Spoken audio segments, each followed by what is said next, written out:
say hello to the people watching the VODs on YouTube. Hi! He didn't Hi, forget. Squad. I did not forget Hi. this time. Hi! How is everybody doing? Hello. And somebody roll me a d4. Oh, I don't even have which one. Nose goes. Oops. Oopsie Oh, okay. Kipper, Oh, number no. 3. Lucky you. You get to tell us what happened last time. Why did I roll? I should have just let Villa roll before me. Let's see. You know, I'm gonna turn down music just the tiniest bit. And then here we go. Oh, Greenie already got it. Thank you, Greenie. Okay. So we started off the last stream. We were currently in the carriage driving over to oh dang nabbit. We're in the carriage going towards the dwarven city of Galvathir, and then one problem, while we were going there, I took a bathroom break, so everything that happened in the carriage, I do not have memory of, because I was in the potty room. It was a lot of yapping. Okay. You guys can fill in the gaps if there's any, like, fun yapping that went on, but when I came back out, we were very close to the city, and all of a sudden you see a dragon in the sky, and we're all just like, oh no, we know that dragon. It was the red dragon that was in Galrenthir, which is a different place. Trust me on that. And I said something stupid like, oh, why are they not attacking it yet? And then they started attacking it, and I'm like, oh, okay. Well, dang nabbit, why am I, like, so bad at explaining only when I'm, like, ready to explain stuff? Okay, we get to the city, and then we break off with Hori and Bell, who were the people that drove us to the city, and we're like, you guys get to a safe place, okay? And they're like, yeah, we don't want to die, which is a normal response.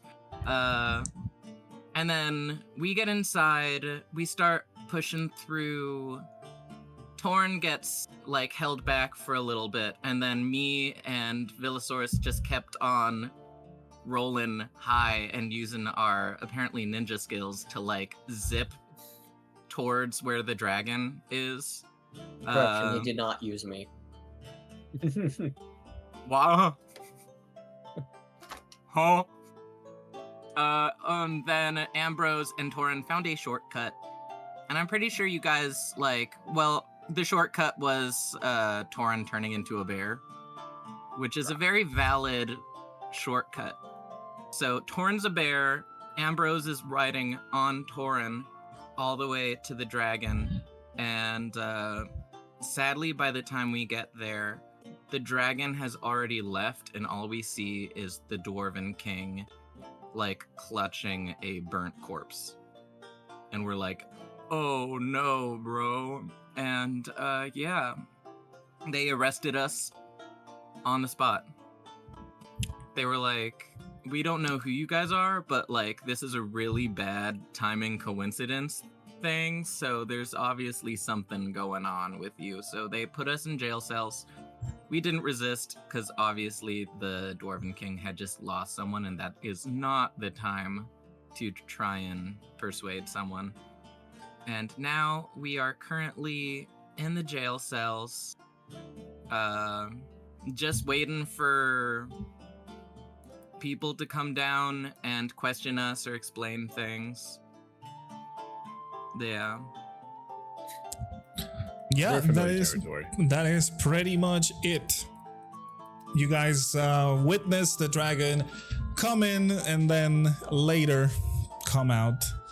The city was in a total lockdown. You guys pretty much broke in, and you saw that grim scene play and you got arrested because of your break-in attempt. So now you guys were processed and your gear was taken, except for Quartz, since she didn't want to break her bear form. And obviously the only way to break that would be to harm Quartz, and they're not inhumane like that, I guess. They did muzzle you, though. They did He's muzzle emotionally you. scarred. Correct. They did muzzle you and dropped all of you guys in a cell. And you guys are there. And Quartz, if I recall correctly, you were trying to find any weak points in the cells as we finished on the last session. Yeah. Attempting to. Mm-hmm. But then we mysteriously heard echoing footsteps. Correct.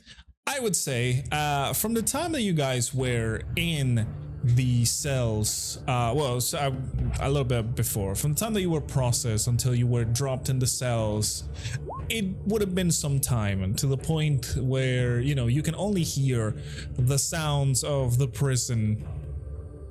Maybe some water dripping somewhere, somebody else like banging on the jail cells, on some other wings of the prison, and sounds of stones creaking or things like that. You started to get a little impatient, and you decided to, hey, first of all, I'm going to drop my bear form, and I'm going to start finding out if this door has some weak spots. Which, by the way, Quartz, I remember your roll was a 19, so it was pretty good. You can see that this is the craftsmanship of dwarves. Very well made in terms of metal and stone. They know what they're doing. While yes, the prisons are a little old, and you can see that reflected into some of the bolts or, some of the joints of the cells, the bars themselves. You don't really find any weak point. You see a little bit of rust here and there. You see maybe one of the bolts is starting to get a little loose, but with your knowledge, you know that it's going to take a little bit more than just a single one of those to be loose. Yeah. Okay. Especially with the heavy bars that you have. Your prison cell is, normal cross type bars. Mm-hmm. These ones are thick metal though. They are not like your average circular, I guess, cylindrical bars. These ones are thick metal. Sturdy. Very sturdy. As to be expected of dwarven craftsmanship, of course. Correct. And yeah, as you are looking for the things, as you are trying to inspect the door, looking at the locking mechanism, which, by the way, the locking mechanism is on the outside, of course. You're trying to fiddle with it a little bit, and you see it has the space for a normal key.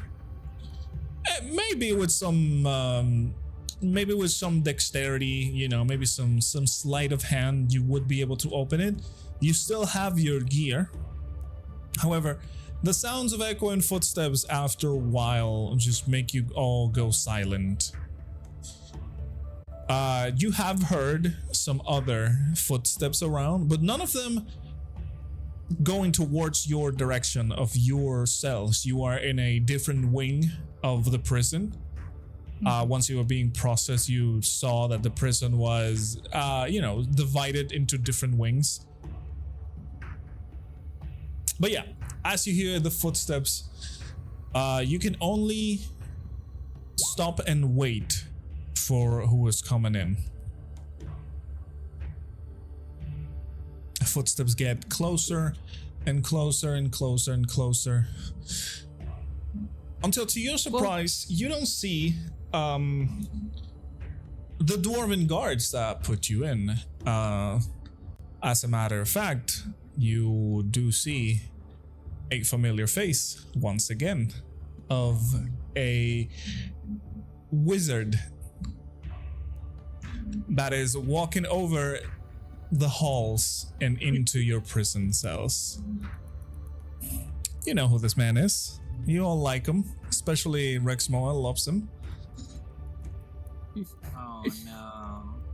Hey, buddy, old He's not pal. getting locked in with us, is he? Because that's gonna be Oh, a really Minster, bad is that time you? for- Minster? No, as a matter of fact, he is alone, as I said. No guards coming to follow him. So as he enters the wing, just casually walking in, he stops over by your cell and goes, "Well, that's not the plan, is it? I don't think we can find out about this energy if you are locked up like this."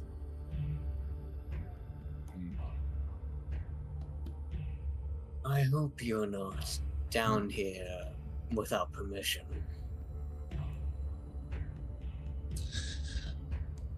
I won't tell if you don't tell. Yeah, if you're gonna share a cell with us, I'm gonna have to ask that you share one with Ambrose and Taurin over there. I don't want your wizard magics to clog up the cell with me and Kipper.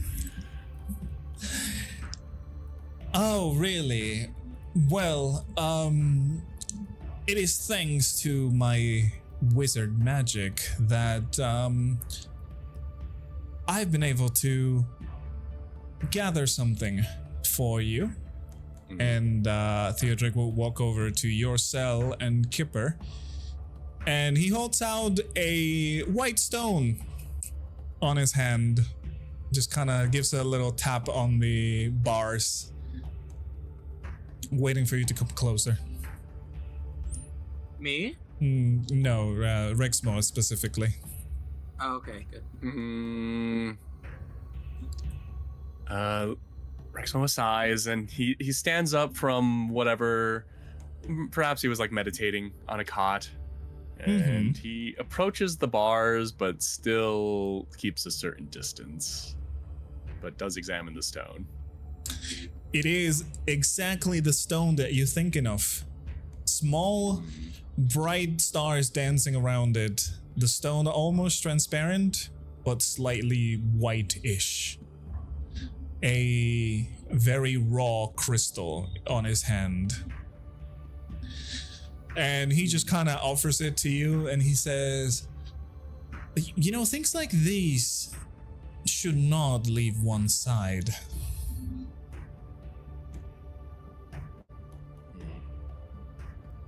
Rexmoa doesn't say anything, but he quickly. Wait, so is he holding the stone like on my side of the bars? Oh, he's Or on like his side holding of the bars? stone like in the middle, just Oh. kind of like, you know.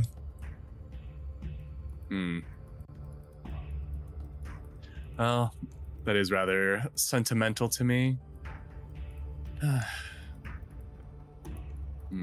What, have you come to gloat? Or come to help? Oh, I'm here to help. Don't worry. You'll not be here for long. At least I hope not.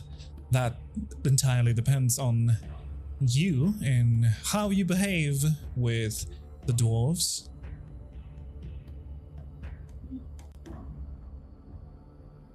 Taurin's face kind of be squished by the bars, going, "Ooh, what's that?" Looking at the crystal.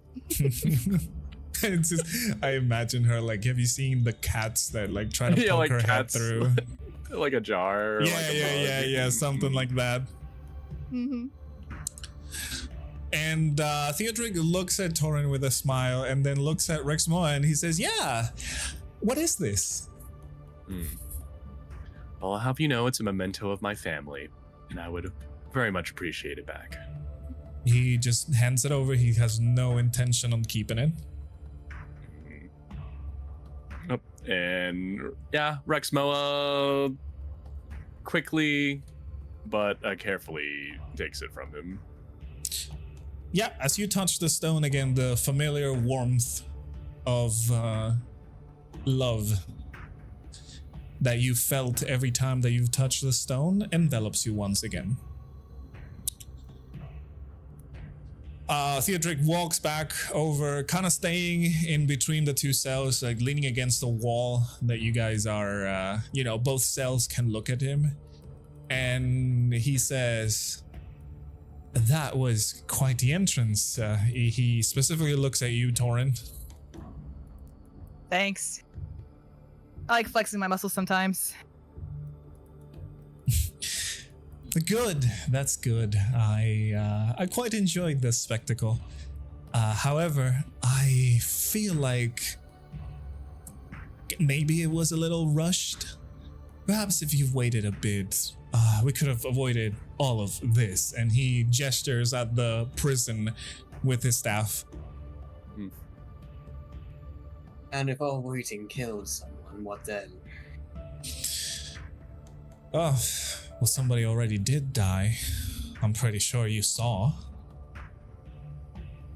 Ooh, do you know who that might have been? Yes. Unfortunately, for the king specifically, that was his younger brother. Oh, no. General of the Guard. The youngest of the Flame Fist lineage.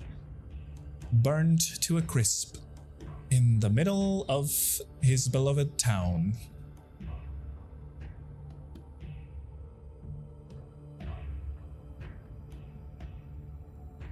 And where were you during all these events? Talking to that acquaintance of yours? Me? Oh. Well, I told you I'm not a combatant. I was hiding from the dragon, of course. Makes sense. I would not dare to face a beast like that, especially not on my own.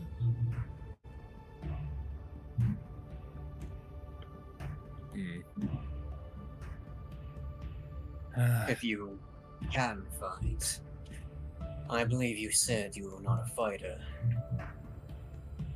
Correct.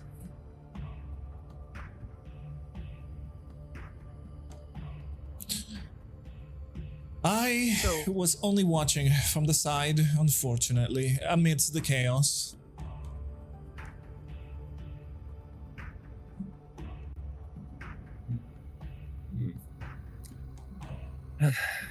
Tell me, do you have any leads on that ancient magic that you talked about earlier? Oh, of course. I, was trying to focus my lovely gift of finding this magic. And indeed, I found it. Deep within the mountain, it lies. I got distracted when, I felt a similar presence arrive into town.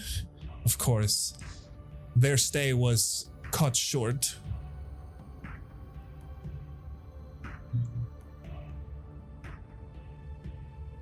I think this was once again to stir the pot. Just considering if that dragon wanted to continue burning this city, it would have just done so. I think the intention was to rile the king up.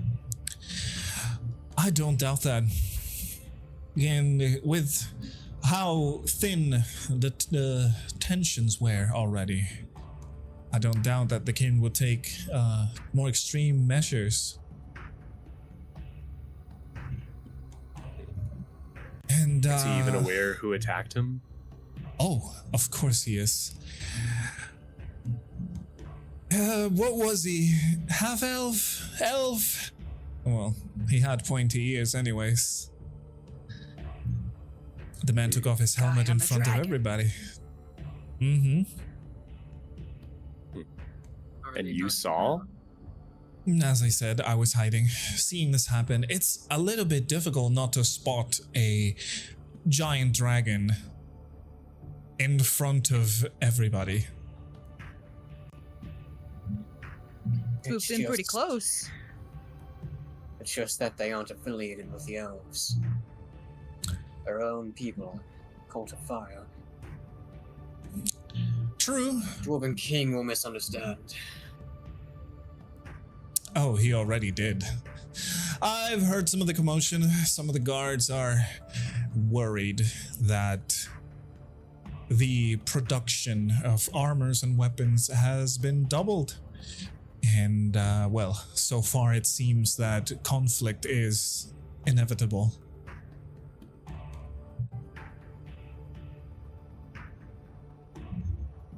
Well, considering what just happened, I don't necessarily see persuading the Dwarven King of not proceeding with any conflict, but I think the most we can try to do is see if we can convince him that we at least aren't a threat. Well, we have is a common enemy. It's not the elves, it's the dragon rider. We have to try and convince them that they aren't affiliated, that the cult of fire is their enemy. Exactly. I fear just our appearance at the specific time when the king's brother was burnt. I fear they will see the timing as more than suspicious. And I would agree. But it's the But it's the You guys know what truth. you say? I just thought maybe they'd listen. If I were able to speak to the king, potentially. No, all right. Don't get your mood down. Oh, you're making this place sound a lot more somber.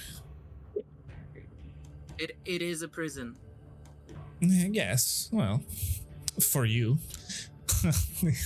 You can see his smug face as he sees this.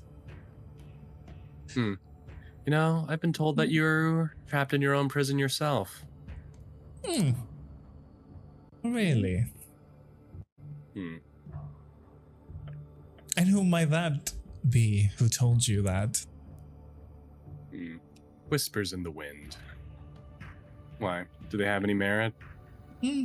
Seem to be typically you don't really seem to care about little jabs and jokes, but this one seemed to catch your attention.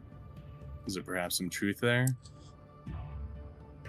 Well, I would say that I am as free as I can be. As a matter of fact, I would even say that some walls can't even hold me. What? Typical wizard. Enough of Typical that. wizard. So, Not all prisons are physical. that is also true. However, I am here not to gloat or to make you feel bad. You're But- not doing a great job of it. I'm sorry, my attitude tends to be a little on the unserious side. I do apologize. But, as I said, you will be trialed at some point. Hopefully, today. Wait, I wish you choose your right words. oh, we're going to court. Well, dwarves are not known for court, but you'll probably have an audience with some of the guards, some of the higher rankings. Who knows? For something like what we did. What do you think is the worst punishment, I guess? With the dwarves? Death, probably, although I'm not sure. The king has already seen enough death to add more. I'd Who imagine knows? he's going to ask us to dig out a cell, just like this one. Well, maybe. Who knows? With the dwarves are, they are a little unpredictable. She speaks up. She says, "You will have to be humble if you wish for them to hear you," she says quietly. "Dwarves in the best of times are stubborn." Odds are they've already decided what they want to do with us. It's just a matter of informing us. Well, I can reveal that their ranking structure is a little bit in chaos right now, so you may just have a chance to prove yourselves innocent. I mean, I do agree, your display of breaking in was something amazing, and I definitely applaud you for that. But it is up to you, as I mentioned before, to earn the trust of the dwarves and let them know that, well, you are not here for any other reason than to help. Perhaps they didn't listen to you that time. It was, well, the heat of the moment.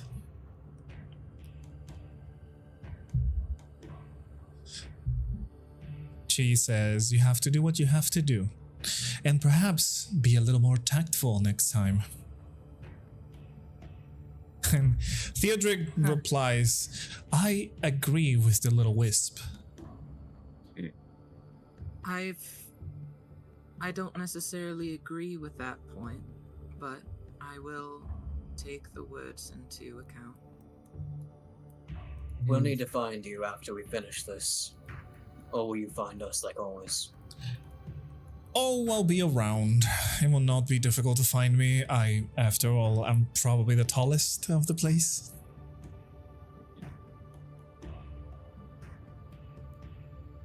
Right. Well, can you do a cat a favor real quick? And she'll kind of like take off her staff. Mm-hmm. Could you hold on to this for me? Buyer's remorse. Theodric laughs at what you're saying, and he says, "What, did you not like it anymore?" No.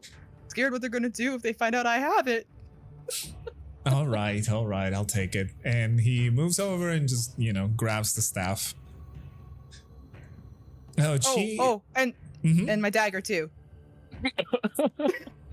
Wait. You see him grabbing. And my rations and my anti-venom. There you go. At the end, he's just like, he has all the things like next to him as you've been handing them over. She says, "And why ever not?" she asks Kipper. This is in terms of the tactful about approaching. Okay.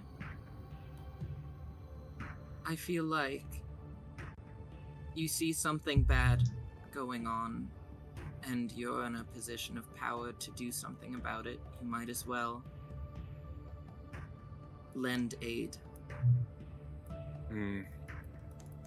Kipper, that sentiment might have to wait until we're on better speaking terms with the king.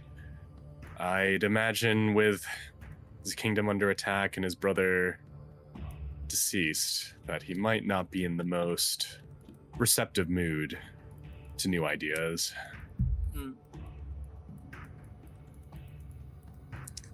He'll want revenge. We can want work more with than that. revenge. We can work with that though. Yeah. It's a good angle. Ooh. That angle, Are you going to fuel his desires for revenge against the elves? The Dragon Rider, not the elves, but Well, let's hope. It's the call to fire. Let's hope he understands that it is the call to fire. And Theodric, did you happen to see my sword among our belongings? Oh, yes, of course. And all of your belongings are safe. Don't worry, I checked. Okay. I had to pull out that little trinket of yours, Rexmoa. It's quite an interesting thing. Thank you. It was given to me by my family. I don't know why you seem to be fixated on it, but I suppose family is something you might not understand. Perhaps. Or maybe my gift told me a little bit about that little trinket of yours. It is a pretty crystal, so I mean. Yeah, all this attention on Rexmoa and the gem in question is starting to make him squirm a little bit. He goes, very well. I think, and he kind of stops and listens around, and he says, yeah, I think it's better if I leave. I don't want to end up in a cell. See you soon. I will keep We your don't things need safe. We don't need another person locked behind a cell door. Especially one like you who might try to escape. He nods and, he puts on the backpack and everything that Taurin gave him. Are you staying with anything, or are you just giving everything off to Theo? Oh, she in that time she was taking the potions and stuffing them like in her like bralette or something, or like Okay. under her skirt. So Okay. you know, Okay. Like the small what was stuff. the potion called again? The potion of one of them didn't have a name, or like had an incomplete name. persistent question mark, and then I'm trying to get it to load, but The Imagine vial. if we had plan B right now, just saying. yeah, I got the of potions. the vial of persistent something, but you yeah, don't know. exactly. Yeah, persistence is always nice. It'll come in handy, maybe. So he says, all right, then I will keep your things safe. Oh, just look out for me. Shouldn't be that hard to find. If not, well, I can also find you. You're also probably the tallest in the place. I'm the fuzziest. Debatable. I've seen some very impressive beards here and there. True. Oh, if you discount Kipper, Kipper's about the same size. True. But the ears make him a little bit more visible. I can just push them down. To make a beard. Kipper, I don't think that's what he meant. Like the lop-eared bunnies, how they kind of and kind of like. Yeah, I like the floppy That's what I was thinking of. ears. Yeah. Oh, floppy ears on dogs. Yeah. So Theodric nods and he just kind of turns around as he takes the things, he puts the backpack on, just grabs whatever he can, holsters whatever he can as well. And he moves over to the wall that as he walks over it, he touches the wall with his staff, and you see how the stone looks as if it was glass breaking as it slowly opens up into a portal, and he just steps through, turns around, waves at you, and the portal dissipates. So that's how he does that. Right here. Just kind of looks there, devastated. Oh. Chi says, yes, but you must also remember that you are not in power here. We need to be in good terms. Got a And she point. disappears. And then she just kind of chills. Because Crenia is AFK. Mhm. So, as silence returns to the cells again, what are you guys doing to pass the time until you are trialed? A little bit less now after talking with Theodric, but Ambrose is still kind of like messing with his hands a lot, just kind of generally rubbing them, Mm-hmm. which I suppose only Taurin would actually see that, but still. Yeah. Yeah, Rexmoa kind of just announces to the room, I hope this goes without saying, but I don't think we should try to break out of here. I'll look up at Taurin. Kinda like side eye, like, yeah, good idea. I was not thinking about that. Not at all. I think in the meanwhile, we're waiting for our arraignment. We might want to discuss a strategy when it comes to making our case. Don't I think think- we should mention the elves. No. Mm-mm. The most important thing, even besides their own safety, is that they know that it's the Cult of Fire. If we can't convince them of that, even if we do get out of here, they still might create a war that only benefits the Cult of Fire. Yes. We can't put a... we can't cease the king's rage, but perhaps we can point it in the right direction at least. I can Right. also reveal the true nature of the Dragon Rider. Well, Hmm. We did encounter them in the other city, so we could say we were passing by.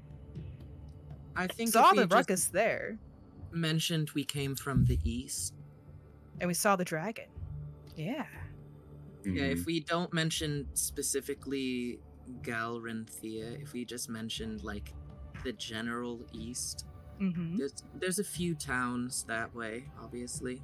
They We got can probably. use. All right, so I'm asking this as a player. So are you saying that we came from the opposite direction of Galrinthir? Because Galrinthir would be to the west. Oh, is it to the west? Correct. Yes. No, it's to West. the west. Okay, I just wanted to make sure. We can retcon that real quick. No. Yeah, no, Like, no, there's meant to be God. west, everybody in chat. Yeah, so- X-nay on the east. Oh, So no. we went west from Misspell, and then we went. Yeah. Oh, sorry. We traveled east from Yeah. Galrinthir to get here. But yeah, Galrinthir would be west. Because if we were coming from the east, we actually would have been coming from Port Strel instead. Which isn't Gross. lying, because it would still be true. Hmm. What's Just that saying. town above Galrinthir? It's Taurin Town. Oh. Oh, wait, No, Wait, Galrinthir, what? that would be Oh, yeah. the other elven capitals. Hmm. It's Torrent Town. Oh. Yeah, we're Torrent. pairing in. I forgot her name. It starts with an S. Sylvana. Hold on. Savannah, Sylvana. thank you. I have it in my notes, but All good. All right. But, So we saw the dragon, and what? We were concerned? I don't think that really merits breaking and entering into the palace. We're adventurers, and we were Hmm. seeking a hunt, and we saw the mighty dragon, and we thought, wow, his scales would fetch a fine price. I Mhm. don't necessarily know if that will be. I think the only thing to do in this case is to be honest. Okay. I'm going to tell the Dwarven King that I am here.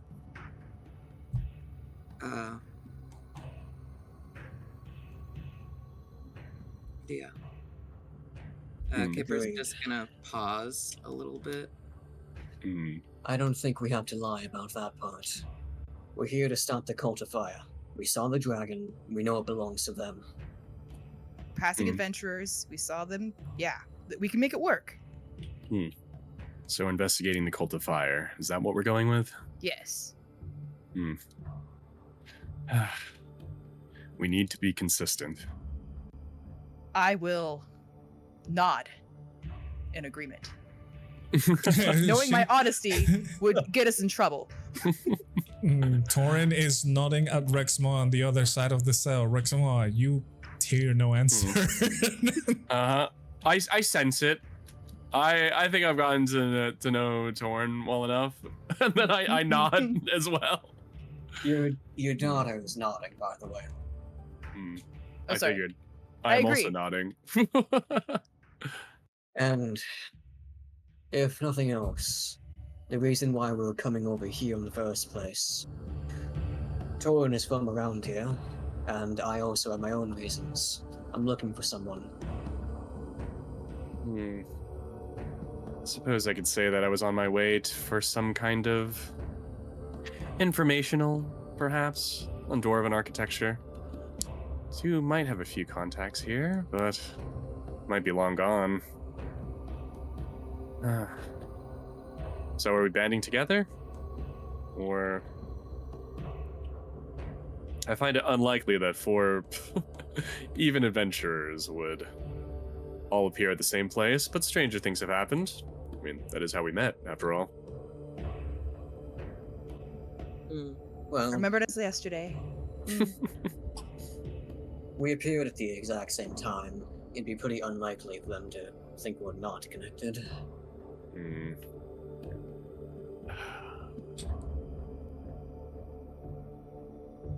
Yeah, Rexmoa keeps inking away at potential strategies for this sentencing.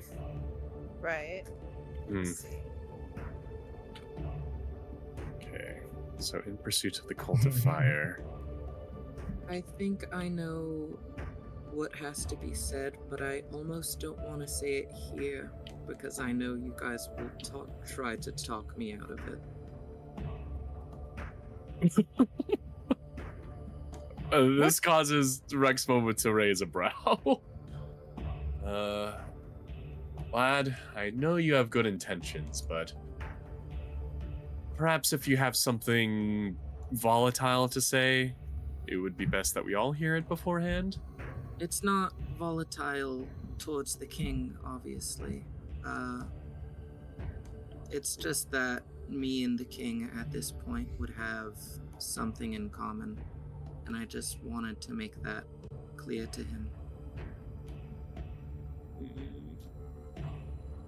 Well, I'm not going to try to pry it out of you, but if you think it's a viable option, well, perhaps we should keep that in our pocket. Just in case the other things don't go well. Indeed. It'd be useful perhaps against the king, but I doubt our sentencing will come from him directly.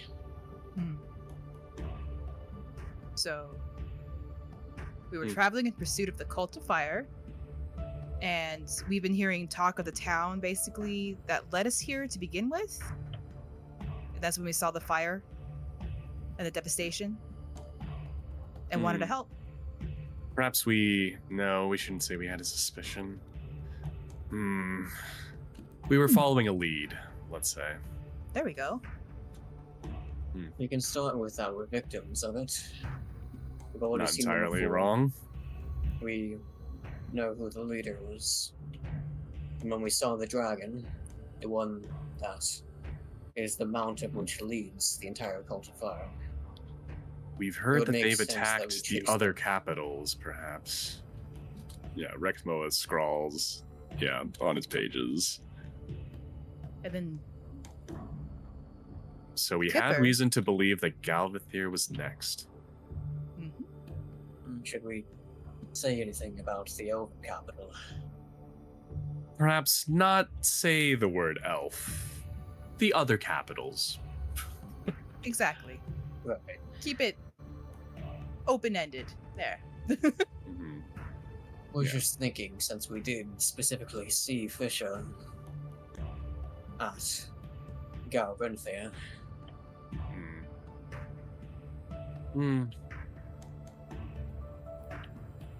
Then, of course, once all is said and done, Kipper can, of course, add in the sentiments. Yeah. We also have another trump card, thanks to our acquaintance Theo. Truth. We know that the Cult of Fire's motivation is to gather the stones, and so they have a reason for being here. And perhaps if we pass on that information, we could help leverage the situation in our favor. the Elven Kingdom Do suspect that the other kingdoms already had a stone. That's I wonder right. if there was any merit to that, or if it was purely spite. Yeah. I think it was distrust, considering Theodric said it was in the mountains, unless they Deep stored it in there the in mountain. They might already be aware. It could be potential that something's guarding it that they can't easily handle. There's also the magic that Theodric was commenting about, that we don't know much of. I just hope it's not more wild magic. I think we're Didn't gonna have a sound little like bit it. of a reprieve from that for a little bit. I wouldn't be surprised on elemental though, or arcane or whatever. There's a whole lot of them. There's all kinds. There's a sleuth. So the general gist, I'm assuming we're going with, we were tracking down the dragon because it's connected to the cult of fire. There we And- go. Yeah. All right. That's the story. Let's try not to bring up too much information at once. If we don't have to talk about the stone, and if you don't have to bring up your piece, Kipper, we should try to save it. Keep it diplomatic. Yes. Yeah. I worry Well- with dwarves, of course. I feel like, sometimes they trust actions more than words. Just raw emotion, I guess. Mm-hmm. Just No, go ahead. Go ahead. oh, I was gonna say just be blunt when talking with the dwarves. Yeah. You might have to adopt a bit of a less meek personality if you want their respect. Yeah. So, Dishonor, at your Blunt- question. Oh, sorry. Oh, ooh, sorry. Dishonor, at your question, give me a history check, please. Alrighty.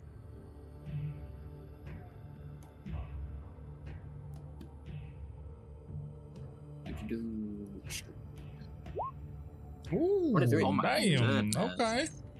Oops, all of the history. Ambrose, you know, you've definitely heard of the dwarven smithing.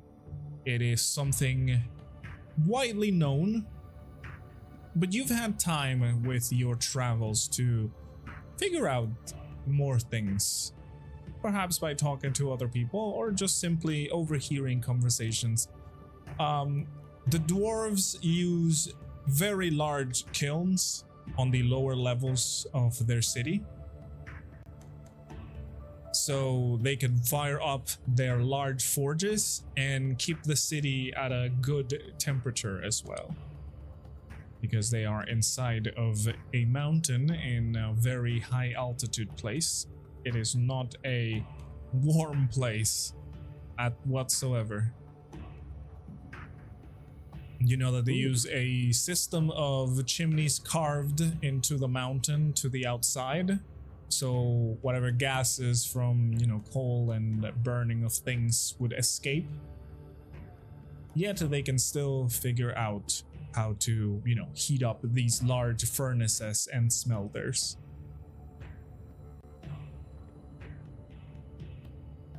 Oh, The lower you go onto the city, the hotter it is, because obviously the furnaces are there. What's the temperature in the cells right now? Is it freezing in here? It's pretty alright. As I said, the whole town is kind of warmed up. It is a very large, I guess, furnace on the bottom that would transfer all the heat all the way up. It probably is a little bit colder on the top side because heat. While heat goes up, it doesn't transfer that much but the lower you go, as I said, the more heat there is, and you guys are not in a high up, I guess, not wing, but platform, we'll call it, of the town. As a matter of fact, you guys would have been on the lower side of the platforms. So you're definitely at a good temperature right now. You don't feel cold. Okay. So as you guys are planning and plotting, time passes by.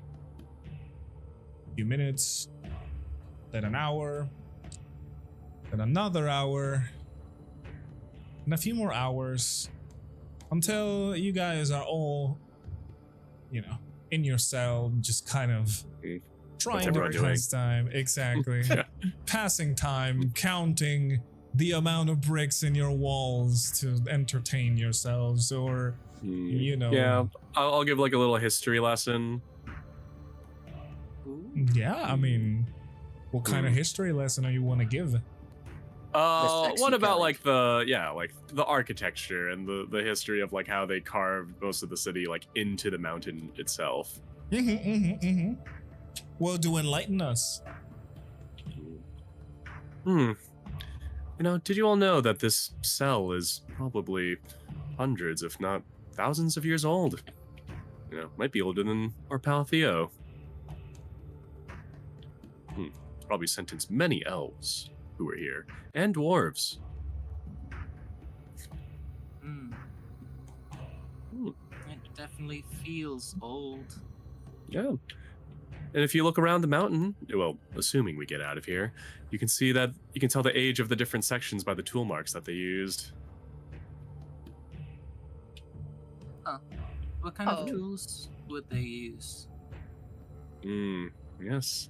I mean, as the dwarves perfected their craft, they would use different alloys, ones that would dig into the rock much easier, leave a lot less scarring, despite being sharper.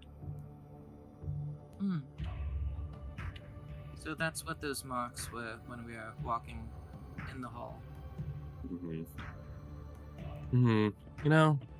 During times of peace and when it's not freezing out, this place is actually quite nice. If you don't mind a little curt talk and a little, rambunctious attitudes, perhaps. Yes, I was kind of... Oh, sorry. Go ahead. No, you go first. we should have had like an assertiveness boot camp while we were in here. That's what we actually needed to do. Don't need to talk at all about what's going on. Just, hey guys, you can talk when you start talking. Yes, the city stays warm, no matter what.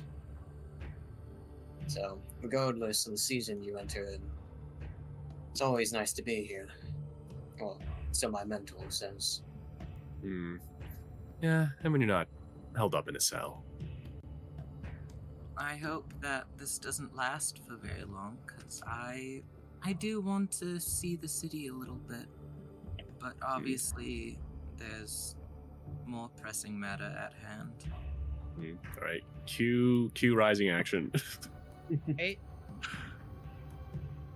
Can Taurin look down, look down at the other cells, and is there anybody else down here with us, or is it just us? On your wing, it's been quiet enough that you can tell that there's nobody around, but you do hear sounds of other people in the prisons, just not in the wing that you guys are in right now. Random shouting in the distance. Yeah. Some Yo, fucking... bit. Exactly. You hear some shouting in the distance, some people just, hitting the cells, or whatever other sounds you may hear. Okay. On your wing, there is nobody, though.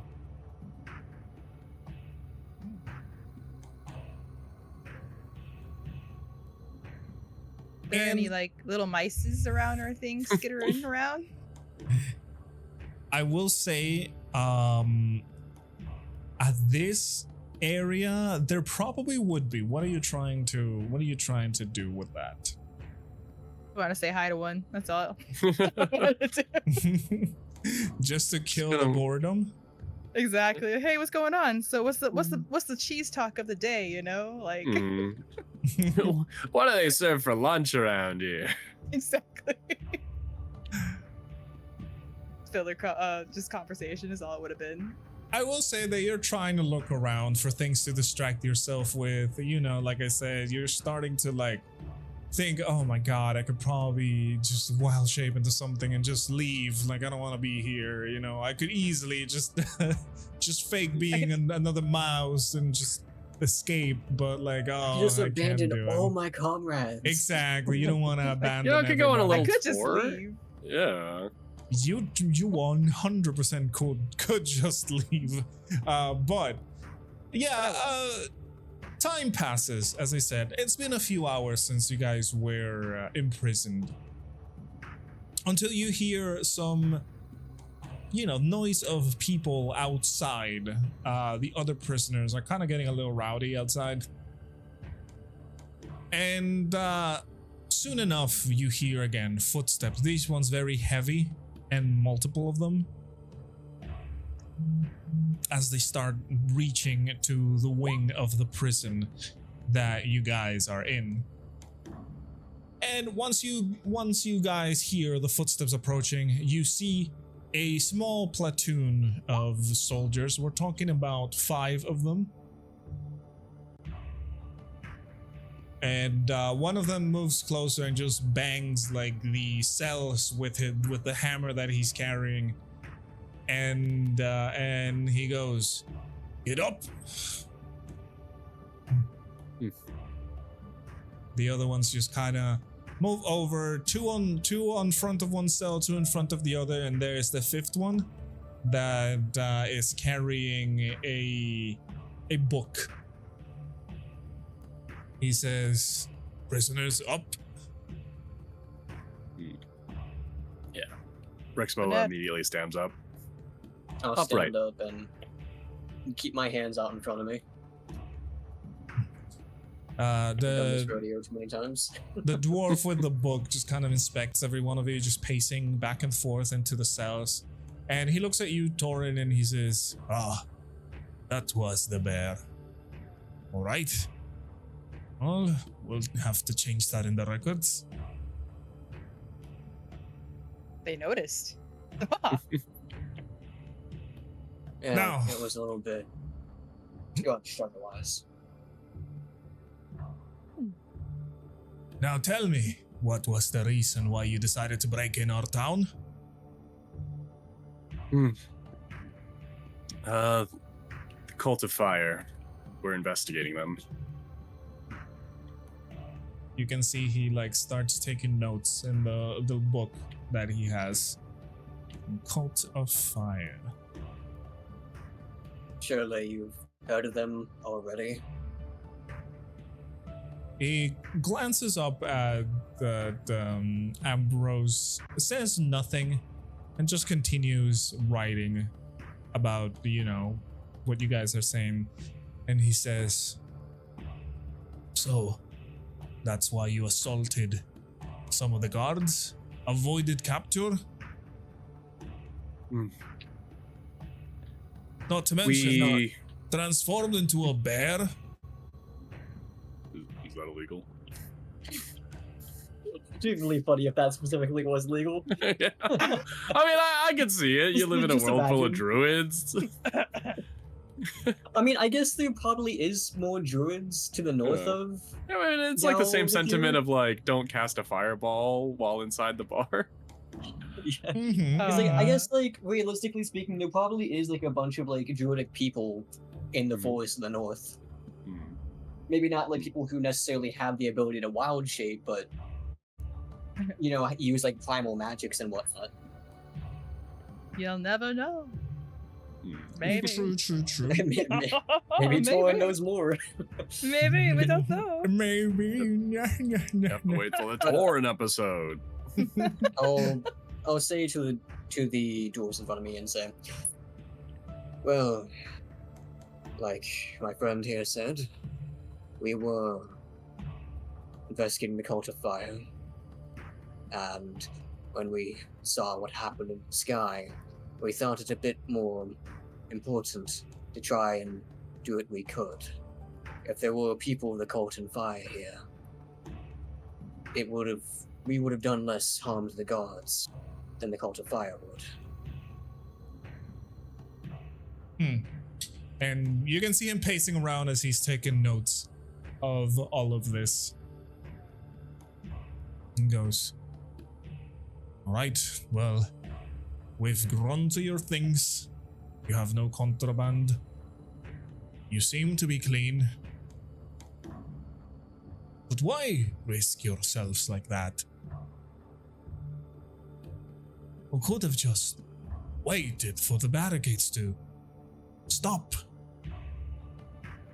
Could have endangered a lot more people that day.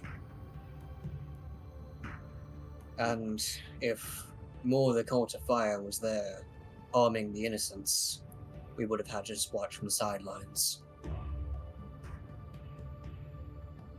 He looks at you and says, we have an army. But have you fought them before? To this, the man stays quiet. We have come across them a couple of times, and they use tricks. They're more willing to quite literally implode themselves to take out as many people around them. He again continues pacing around as he takes notes. We realized what we did was wrong, but we just wanted to save as many people as possible.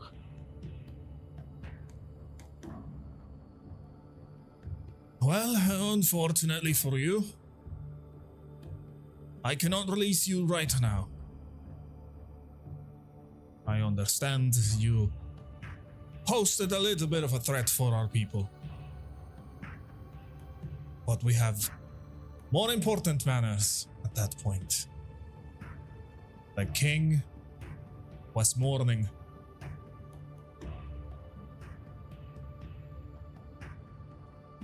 And, he stops, kind of looks about to each one of you and starts taking notes. You can tell there he's grabbing like your descriptions as, the man is noting down things. Does the king realize that this was the Cult of Fire?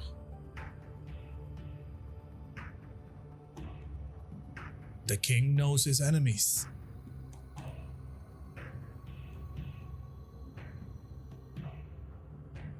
He finishes taking notes and closes the book and just hands it over to one of the dwarves. The man just kind of gives him a salute and then walks away with the book. And the dwarf that was taking notes before, he says, now, what are we gonna do with you?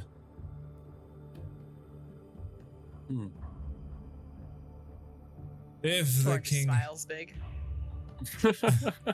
If the king decides to wait until past this morning, you might be here for a couple days.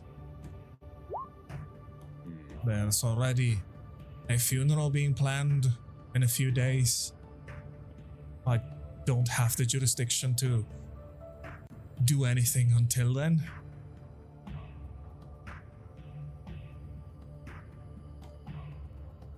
So, what's gonna happen to us then?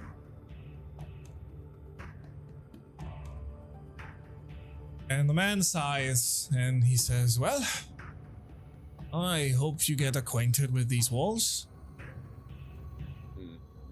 I guess we will give you food. Can you tell the guards I'm sorry? I didn't mean to bear bump them so hard. I was just, emotions were high, and, I wanted to protect folks, that's all. He says, oh, don't worry about them. I'm pretty sure now that we know about your magic, we will have patrols around. We don't want any other critter escaping our jails. If you Are could... you? Oh, sorry. Go ahead. Oh, you're okay. If you could relay to the king, at whatever point he's able to hear, that I know the specific entity of the Dragon Rider. I don't know where he is now, obviously, because he's on a dragon, but I would hope that information is useful for him as I'm searching for him too. The man stops pacing at your words and he looks at you and he says, "So you know about the Dragon Rider?"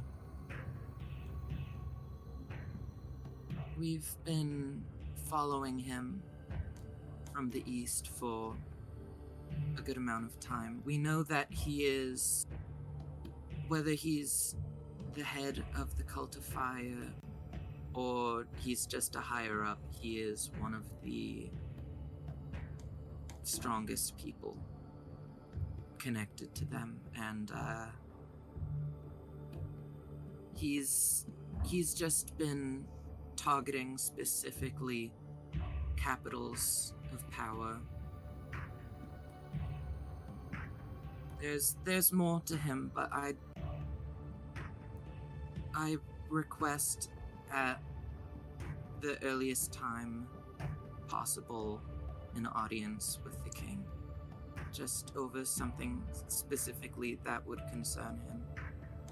The man kind of chuckles at you and he says, "Little buddy, you are in no position of requesting anything. I'm sorry."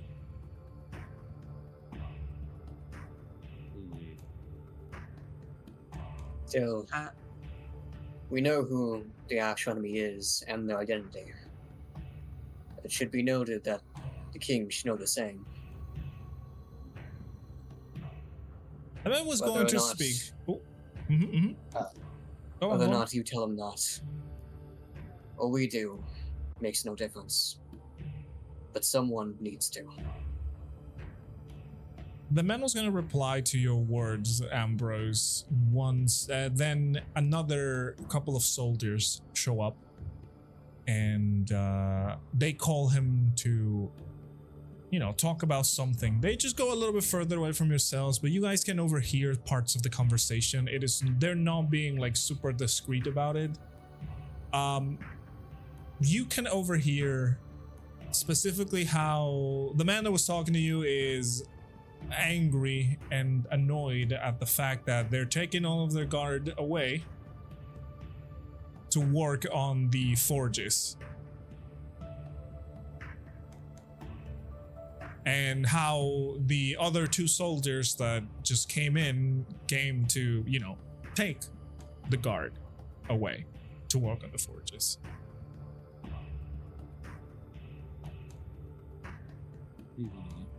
Wonder if they need some help with them forges.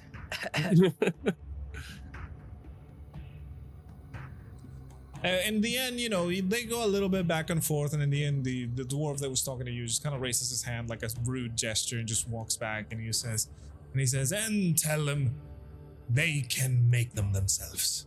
I have my people here, and I'm not sending anybody over there. Now go, before I sent you to deal with the other prisoners." And the two just kind of scurry off. The man comes back to you and he sighs. You can see he's a little defeated. He goes,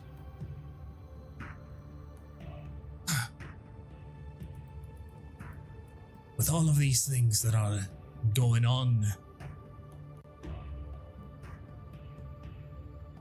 any information is useful. The king is set in fighting, but perhaps if you say who you are is true, we can probably find the real enemy?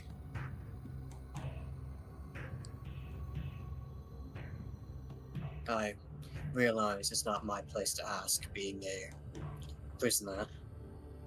I kind of like gesture to the, the cell door blocking the two of us. Mm-hmm. But who exactly is the king going to be going at war with?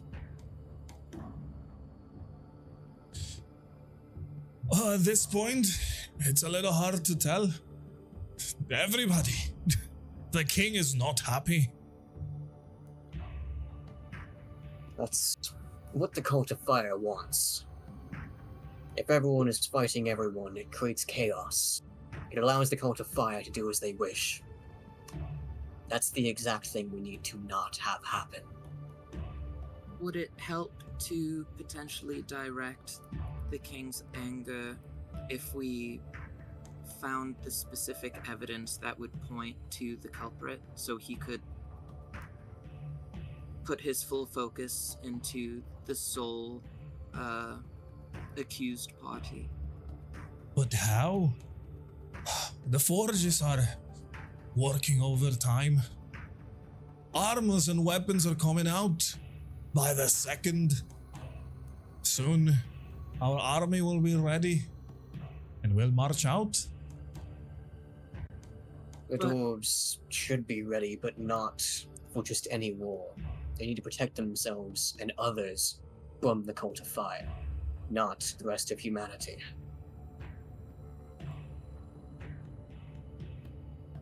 I want to believe you, I really do.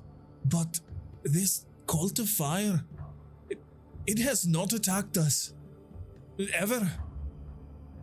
It just did. I can't really tell if it's this cult or not. For all we know, it could just be an attack from one of our enemy factions. I'm sorry, I wish I could. I specifically know the person on the dragon. One of the reasons why I know him specifically is that I used to consider him my brother. So, if anyone would be able to recognize the culprit, it would be me. Your brother? He takes a little bit of a step back and he says, and how do we know you're not part of his cult? Trying to infiltrate our town? Trying to defeat us from the inside? Because I would have burnt out of these cell walls by now.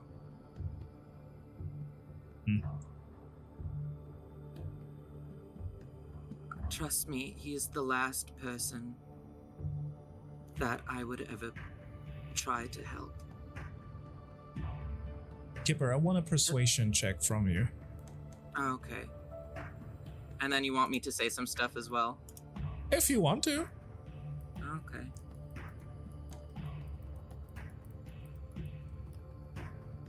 She gives him bardic inspiration. Okay. You have a 1d6 extra to your roll. So I'm gonna do a normal roll and then Normal roll, add yeah. And then you add a d6 if you want to. Okay, how's it right now? It's an 11, but you can add the 1d6 from your bardic inspiration. Okay. Ooh, okay. So a 12. Dang nabbit!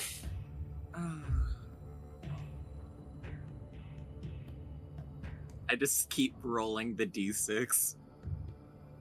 The man sighs very heavily and he says, I'm sorry, lad. I just can't trust like that.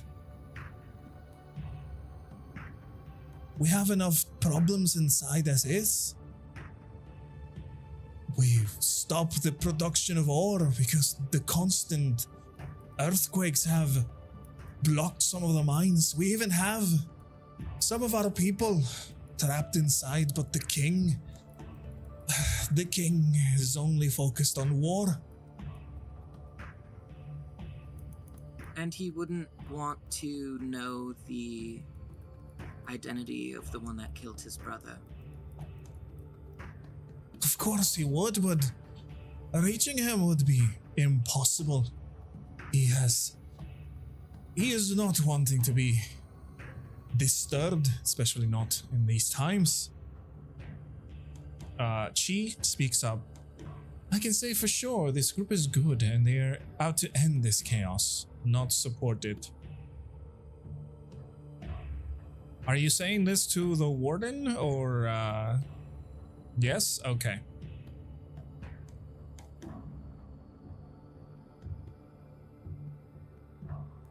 The man says, we'll try to fix one problem at a time. First, I'm going to see if I can send a detachment of people to find our brethren in our mines. And unfortunately, I cannot stop the forges. They are running non-stop and they will be.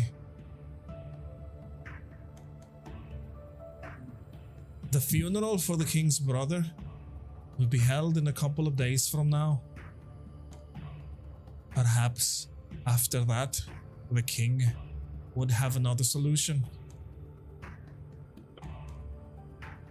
My only fear is that by the time that has happened, the Dragon Rider will have gone far away from here, and there will be no way for us to track him down. And Lad, I personally believe have skin in the game. the dragon is already out, lad. I'm sorry, but there's nothing in the sky. I know it's not still here, but the further it goes, the harder it is to seek it.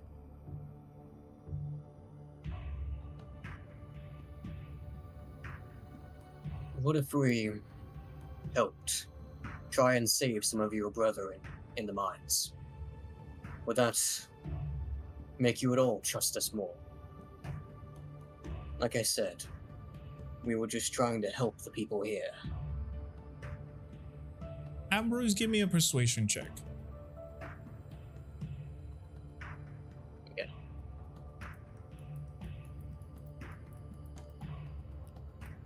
Okay. Okay, with Bardic Inspiration again. Okay. I can find my persuasion. There it is. Don't roll like me. Oh, No. Okay. 12. The same thing. 12, Same okay. exact thing. Wow. Okay.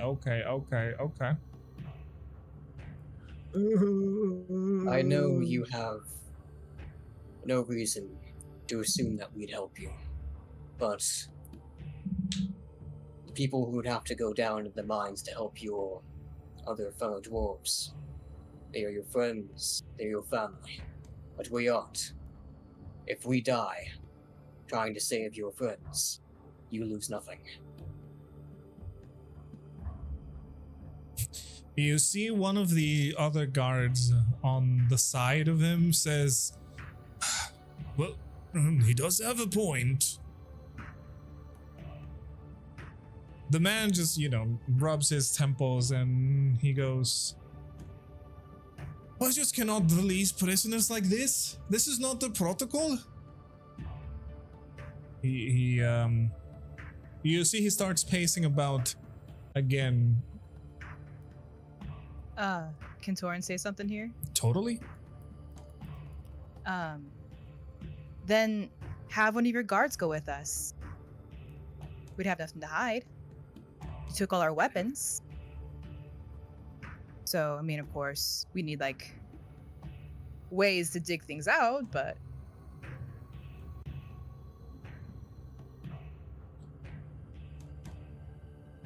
One of the guards says, I could take him. The warden looks at the guards, kind of like, a little bit, not angry, but he gives him a stern look. The man just kind of lowers his head a little bit. And he says, well, considering it's either here or working at the forges, what other choice do we have? He keeps on pacing. You can see the man is a little bit anxious about what he's thinking.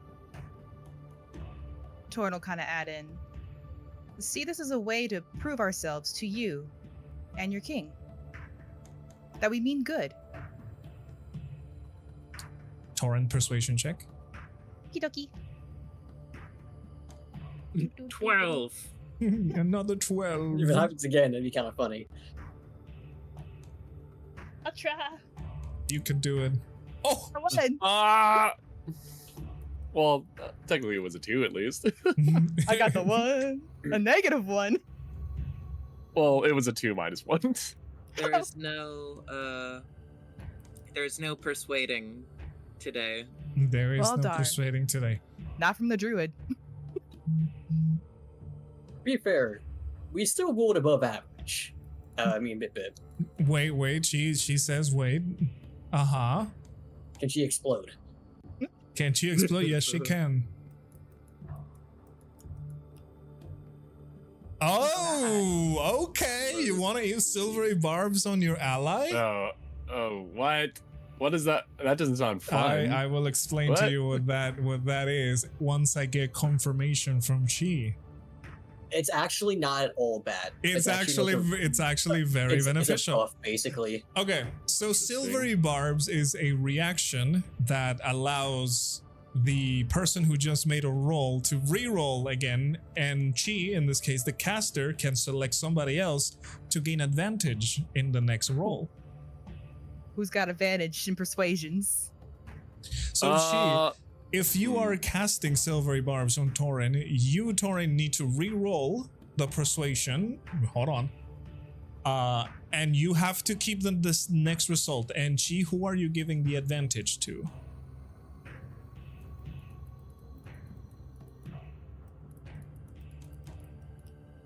Okay, so Taurin, roll persuasion with advantage now. Oh, okay. So persuasion with advantage. My heart's thumping. Wish me luck. You can Crossing do my it. fingers. Oh, okay. That's All a lot right. better. Okay. All Yeah. right, okay. Thanks, Chi. The man stops in front of your cell, Taurin, and he says, all right. Let me see what I can do. Now, you may still have to spend the night in the cell. I cannot guarantee you'll be out until tomorrow.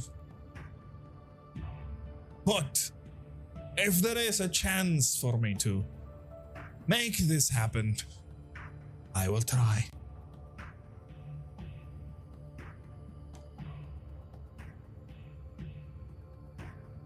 That would be great, Taurin would say. Thank you so much Kinda for like- the patience that you've shown us. Little bow. And, he nods and he just gestures the guard to move away. And the guard just leaves first and he stays behind and he says, I'll come back with more details. For now, best you can do is wait. And eventually he leaves. At least it's one night in the stinky cell. Hmm. Taurin would say that out loud, by the way. Sorry, I keep forcing things on us without asking your permissions. No, that was a smart idea. Well, at least we got somewhat of a desired result. I was afraid that we might have to get a little creative over here. Yeah. With the heightened guard, I'd rather not try and transform again. I just thought I could kill two birds with one stone. gain trust, and also get us out of this cell. Hmm. I'm And we. Oh, sorry. No, you can finish your sentence. I'm surprised that me mentioning the whole brother thing didn't turn into a straight out scream fest bad time. Oh, rumors do travel fast. We have been here for a while. Yeah. She nods and says, I'm happy he kept his composure. He was definitely much kinder than any elf would let on. Any dwarf? Any elf, as in the elves Okay. from the...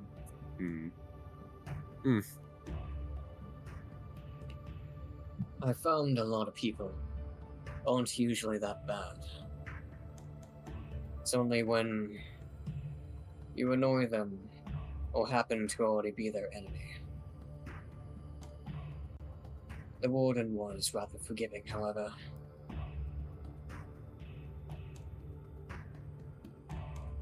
Seem kind of stressed about something. Maybe they're short-handed on the forges and everything. They're sending out a lot of I think those. they're just generally short. Okay. I think She kind of like looks at Kip like, you got I, room like, to, you know, turn say to anything. Rexmoa, kind of like, are you proud of me for my first horrible dad joke? I just did a He does chuckle a Rexmoa. little.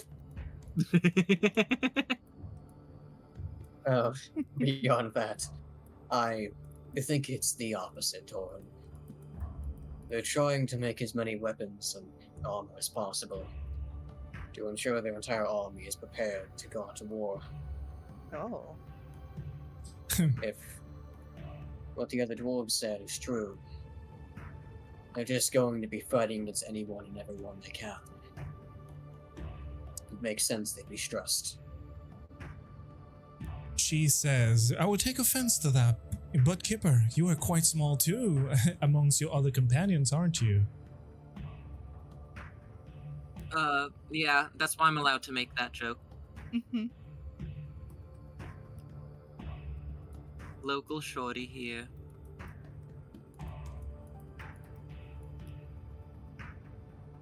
Fair enough.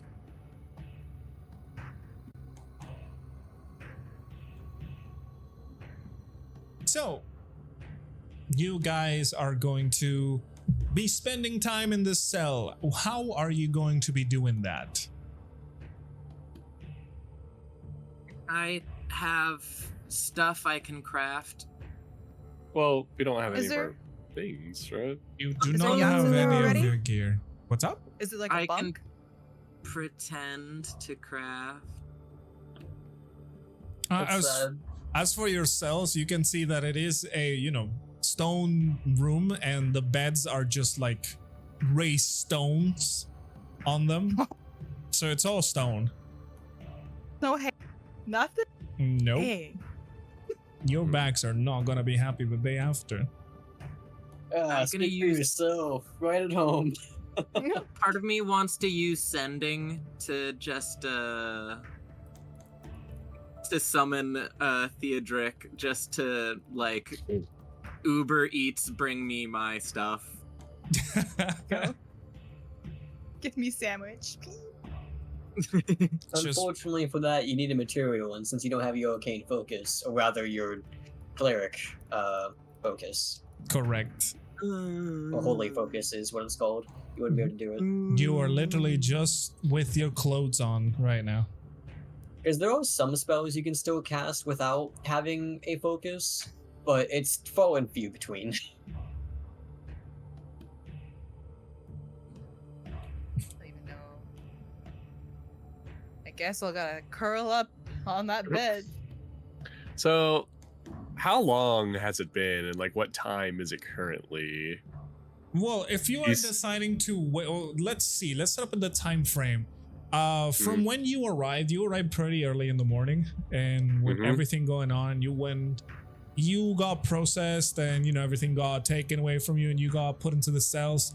It's definitely been around like 4 hours since you've been in the cell. And you got to talk with Theodoric and everything, and the warden. This will be like your 4th or 5th hour in the cell. Okay, so that's like afternoon-ish. Yeah. It's past midday, I would say. You cannot tell like the specific time because you are inside a mountain, so there is no sunlight to tell you, hey, it is this time. Okay, so it is in fact like there's no windows, in the Nope. cell, and it's just Not torches. at all. Okay. It is only lit up by torches. That's awesome. Super. At least sleeping's gonna not be that hard. I mean, it's dark already. So I don't know. There's a pro to the con, I guess. I don't know. I mean, looking on the bright side, I like it. Yeah. I like I think Picasso. to pass the time, Rexmoa will start doing like a form of yoga. Okay. Start doing some calisthenics. Yeah, there's just enough space in the cell for you to do that. Well,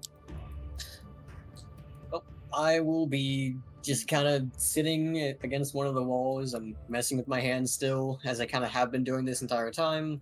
Very, like, clammy. And I will just kind of close my eyes, but it's pretty obvious I'm not actually sleeping since my activity doesn't actually stop. Taurin could braid Ambrose's hair. He's got long hair, right? Yeah, a little bit. He Little actually already has a braid. Oh, he does? Awesome. Yes. So he has a single braid on the left side of his hair that he doesn't really seem to mess with very much. Oh, interesting. Disheveled. She would cast dancing light, creating 4 whitish blue orbs of light, 2 remaining in their cell with Rexmoa and Kipper, and the other 2 go into Ambrose and Taurin. Oh. So now you have light. It's a little bit brighter in your cell now. I wish we could have at least been in the same cells. Just one cell. I don't necessarily care for like the space as long as I'm able to talk face to face with everyone. I kind of thought that you'd be the one most used to it. It happened a lot. I never got used to it. I guess it's not a normal thing to get used to.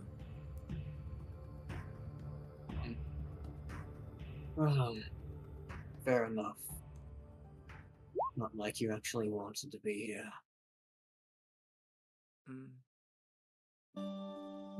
Although this is the first time I was thrown in a cell for trying to help.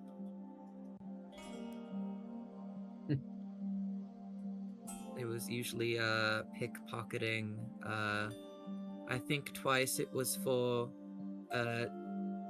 doing a street scam in the ritzier part of Mistbell. So those times technically I was breaking laws. It's not really technically, but I was also a child, so they could have overlooked it. It's pretty petty of them.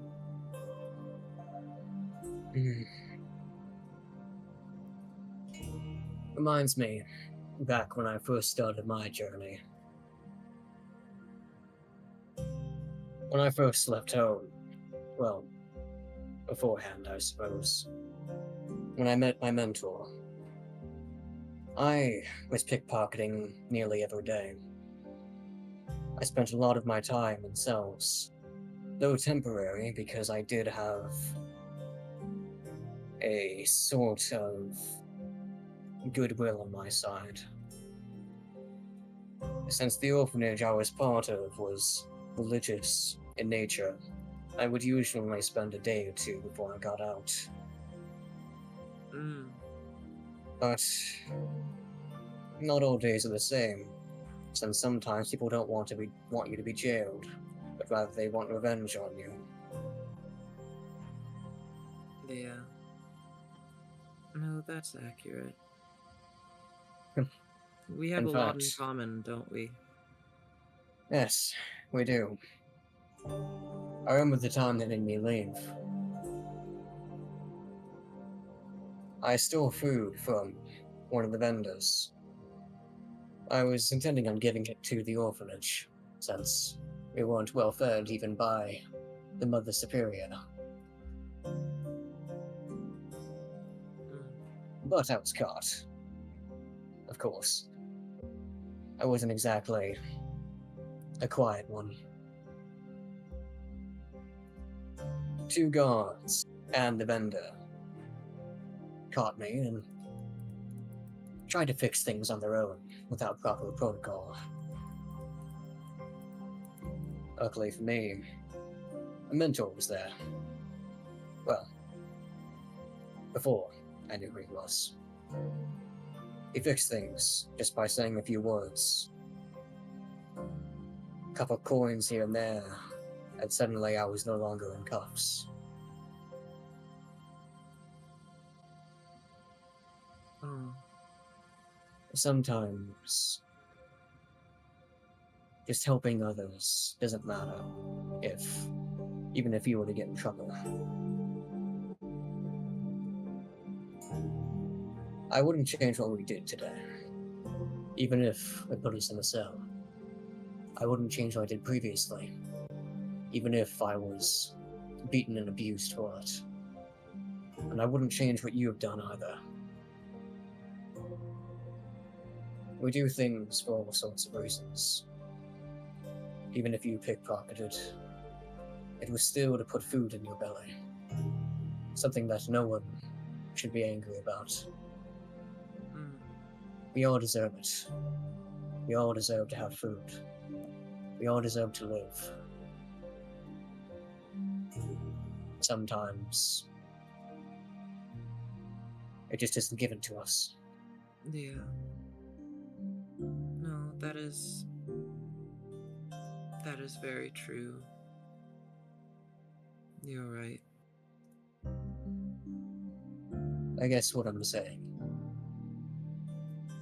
I respect you for who you are, despite what others would consider a criminal activity. Yeah, I mean, we are 2 peas in a pod, so touche to you. I feel the same towards you. And what you said kind of reminded me of something way back.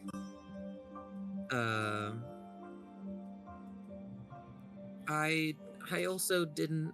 Well, I mean, I guess Miss Bell. There was always constantly merchants and then bar brawls. There was all kinds of shady characters coming in and out, so it was never enough space in any of the cells. So even though I was put into cells, I was usually lower on the list, so it'd just be like 2 days, slap on the wrist, don't do that again. But on the occasions when it would last longer, my sister Lariabe would usually bribe one of the gods. Not with, money or anything, but I guess, with a kiss? I don't know. I kind of looked away whenever that happened. But, regardless of that, she was always there for me. Along with the rest of the gang, but, she's why I became a healer in the first place. You had good friends then. Yeah. Well, Most of them. One of them's kind of riding a giant lizard. No offense, Rexmoa. Different kind of lizard. I was gonna say a giant what?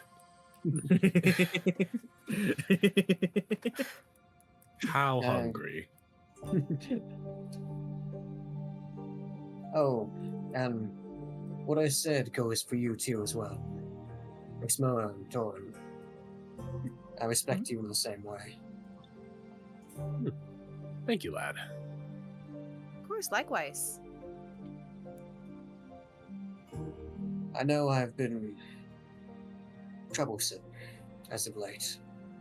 I think troubled might be the better word for it. These are kind of troubling times, not gonna lie.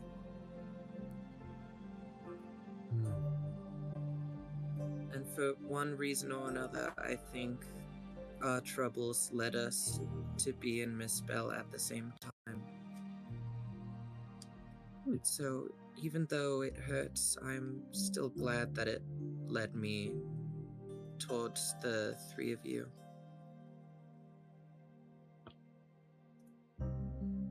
Troubles. Hopefully we can help each other through them, of course, and not have to go through them alone.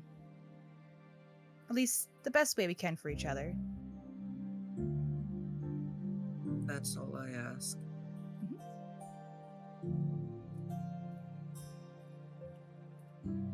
And the occasional food. Of course. Oh, the food. I I'm love. getting hungry. Yeah, I think that's probably been one of my favorite things traveling. Has been experiencing new food. I mean, the views, number one. But the food,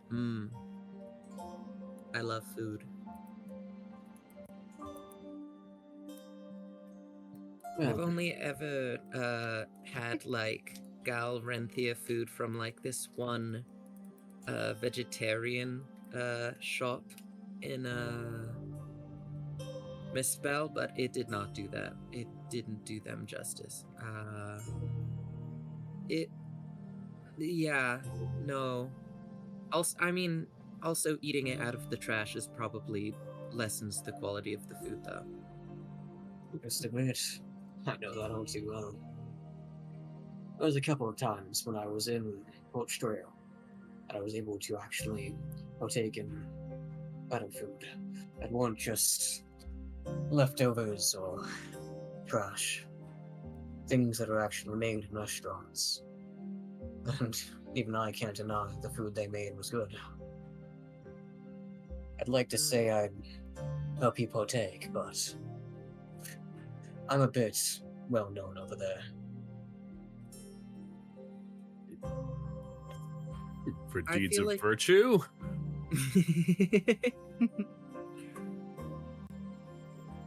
Well, if you count the virtue of stealing food for others and becoming a genuine nuisance to most. I feel like in Port Strail, though, if you're not a human, you generally stick into people's minds like a sore thumb, so... I haven't even been there, but that place is notorious even in Misspell. Just a tad. Which is quite ironic, considering where I was brought up. I don't think I ever said, mainly because it's a touchy subject, I suppose. But the orphanage I was part of,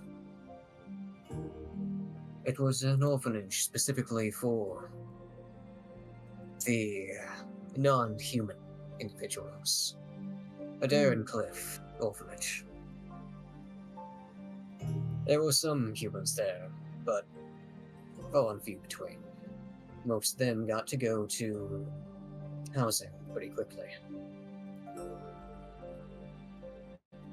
Did the, who was the person who set that up? Was it another, non-human, or... Only Taurin will see it, of course, but Kipper asking that question leads to a very serious scowl on Ambrose's face. Yeah, I seen that. Mm. Taurin just kind of take notice and go, huh, I didn't know he can glow. Mm. It was the Mother Superior, my adoptive mother. But she's the one who started it. Far before I was born. From what I understand, she's a bit older than he is now. Mm. And she was human. Is human, I should say. But I don't even know if she's still alive. Haven't been Yeah. home in a decade. Understood. It's at least, it's funny, now that you mention it, at least Portstrail has the capacity for orphanages. Miss Bell is just this floating, stacked pancake tower in the middle of a lake. It's not enough real estate to concern with street rats like us. Not like they're super mean to us. I mean as you would be to someone that's like taking your wallet, I guess. But it would have been nice to have something.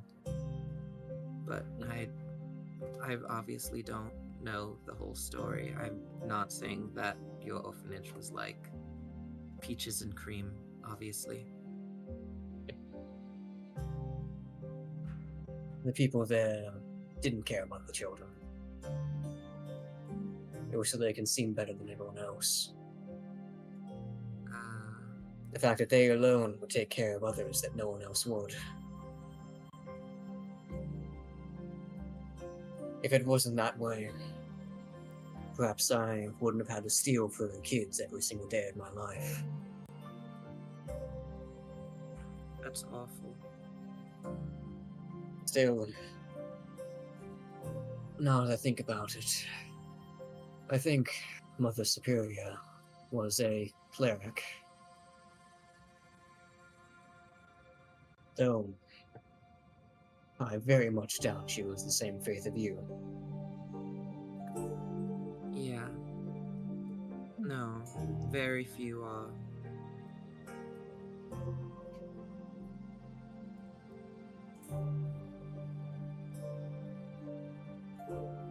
I don't In know fact, I'd much. say... Oh. Sorry. No, Keep on you're doing good. this. I was gonna say I don't know much about orphanages, but I know what it's like, you know, to not have food for your kin. In the distant north, you know, it can be harsh, and hunting can be very scarce up there. To provide for others is a noble act.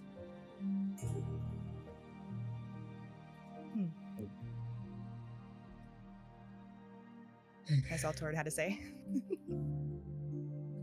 I imagine, in a way, it would be kind of similar, even if the cause is slightly different. Hunting was something that took me a while to learn. But I at least had a mentor at that point. And you did it in the Snowy Mountains. I bet that would be tough. But we had our parents there to help us. You know. Strong pack. Hunt together. We find food together. At least that's how it was like. Before things changed.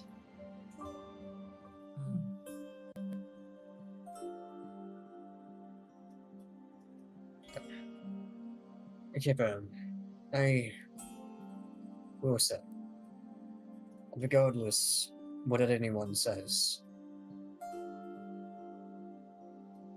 despite the fact that you may have stolen on criminal acts, despite that you might seem so small, as a cleric, you're the best one I've met. Thank you, Ambrose. That That means a lot.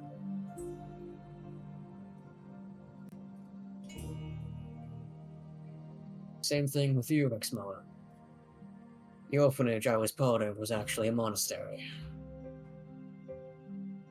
And yet, somehow, it seems you're the only one that actually holds up any oaths.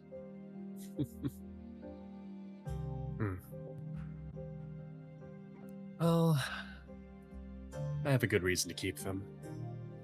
Not to disparage where you were raised, but life is often complicated. And for some people, faith is sometimes used to justify actions instead of guide them.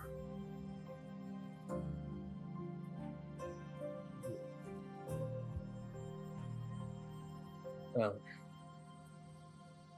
at least with this group, even if I'm struggling with myself, I can still win my back against someone.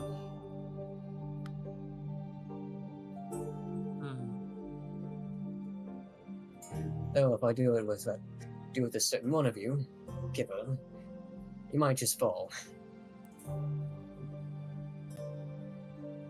Well, is it because I'm small? You're still growing. I don't quite know how Paragon age, but maybe you'll hit a growth spurt or two. I actually don't know how long Heron gone. Well, I'm sure it's plenty of time. Maybe that was potentially a really good question to ask when I met that lady in Galarinthia. I mean, Roy was still growing, and he was not a. Yeah, but that was a little different. Well, we can always ask when we get back, I suppose. That is true. Fine. Well, I'm obviously young now. It's not like I'm gonna croak. Like, you're fine. Don't worry so much. Leave that for the old folks. That's why I'm always getting on your back, Rexmoa. I mean, obviously, I know that you're very limber for your vague age, but I don't know. Being a cleric, and I don't necessarily want to see you, like, lean down and pick up a penny and then throw you back out. I feel like even the littlest things. Also, dying. I don't want you to do that again. You can't really say it was a pleasant experience, so neither do I. Yeah. You say that, lad, but perhaps you could get a bit involved in my exercise routine as well. I know you're young, but you'll find as you get older, the joints tend to stiffen up a little bit. It's a good habit to have. I can pick it up. That might be a good idea. Speaking of mentors, you're, like, officially the only one I've ever had in more kind of like adoptive lizard parent almost. Kind of. You're like the group lizard dad. It is quite the nuanced role, I'll admit, but I can't say I dislike it. It definitely helps having you around during times like this.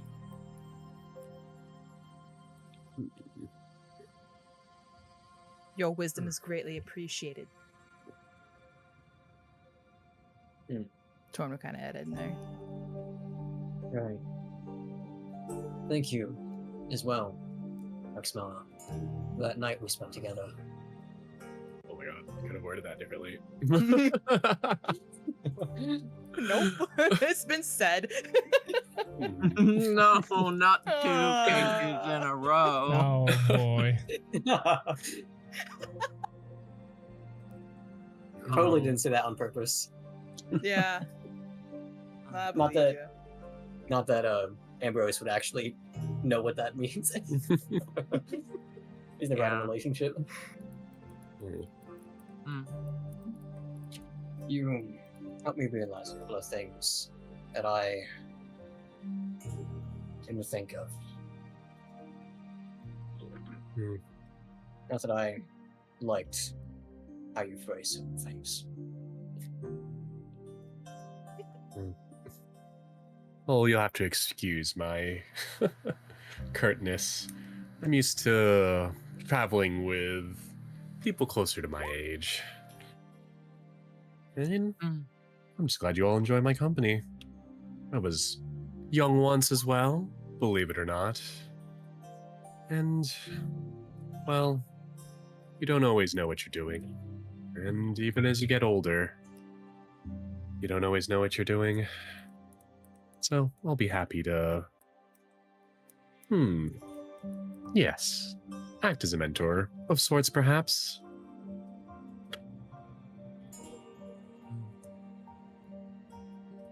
Oh. I just thought Rexmoa was clutching a stone earlier too. I just was catching my chat, sorry. Mm. The crystal. But yeah. Okay. Just had to point that out there. Sorry. And thank you, Taurin, as well, for helping me look around. I know it didn't amount to anything, and I was just wasting time, but I appreciate the sentiment you did for me. Oh, earlier by the creek? Yes. Oh. Well, think nothing of it. It was no waste of time. You never know, you know. Mysterious things happen in mysterious ways. Could have been lucky. Who knows? But you're welcome. Maybe. Either way, I know I'm not good at saying certain things, so I just wanted all of you to know that you all are different from one another, but you're all good at what you do. And your hearts as well. You're in the right place.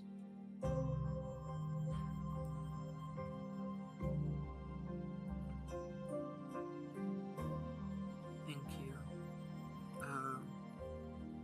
To go along with that, I know I can be sappy sometimes, but I can't express it enough how much you guys mean to me.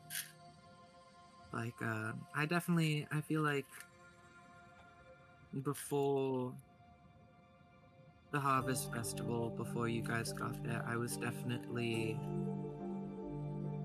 in a slum for a long time. So, feeling like I have a family or a place again, it's definitely really nice.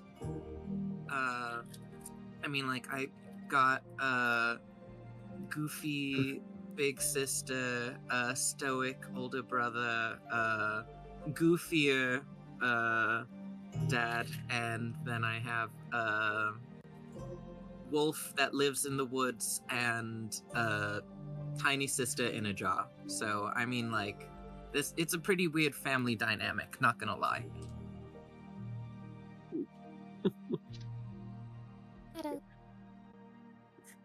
I do feel like I was jumping in the deep end when it comes to this group, but I'm glad we're all staying afloat.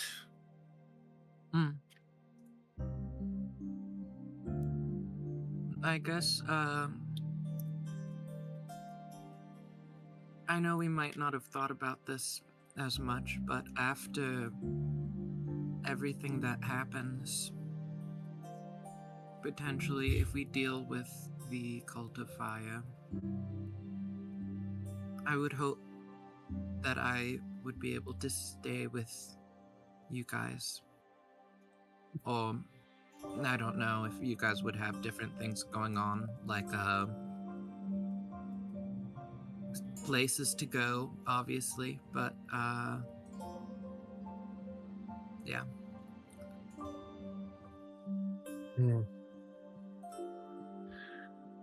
Lad, you'll always have a spot at the table. After all of this world-ending stuff is come to an end, I am planning on retiring in Ocean's Marrow. Hmm. Ooh, Ocean's Marrow. Yes, it's quite lovely. Sunny skies, soft sands, the waves that ebb and flow, very relaxing to the senses. And more books and scholars than you could ever have a need for. Oh, well, that sounds fun. The book Very of plot, relaxing. specifically. Oh, yes. Always someone giving their dissertation, defending their thesis, coming in with new claims about civilizations, the falls and rise of empires, hundreds and thousands of years old. It was quite the hustling and bustling place. Hmm. I didn't know there were civilizations 100,000 years ago. That's crazy.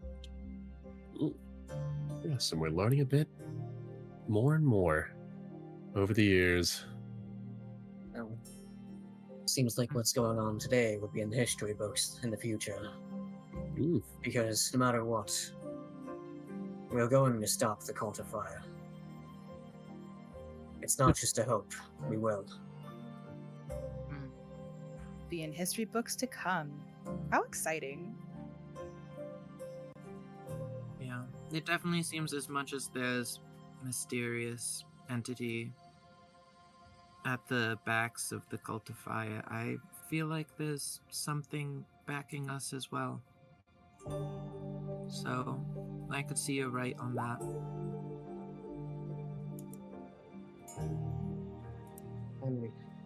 Kipper, your question about what to do after everything's said and done. I'm not really sure what I'll do after everything. Even if I find my mentor,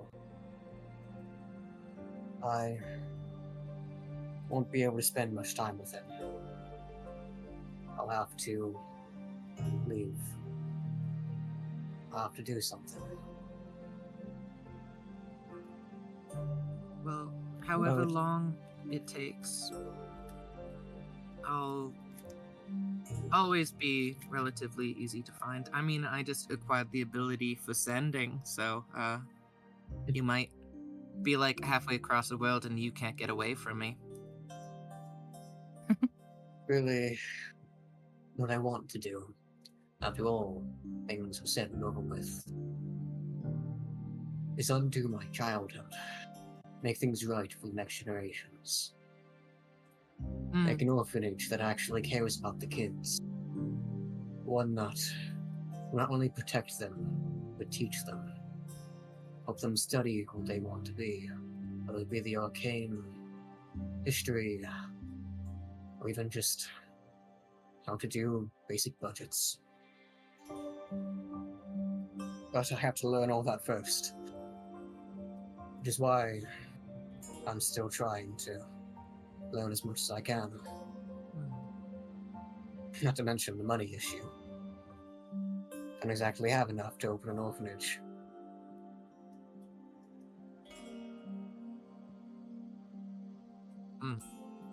Well, you can always find money. That's for sure. And when all is said and done,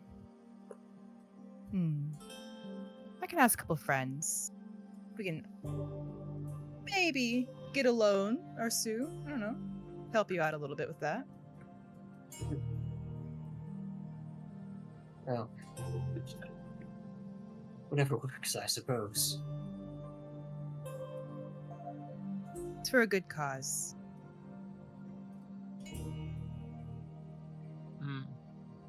If I can find Well, you what know, I'm looking stealing's for. still an option. Yeah. There's Just, always just that a little too. bit. Yeah. Specifically, if it's a bad person. I like side eye, like give a little side look to Rexmoa.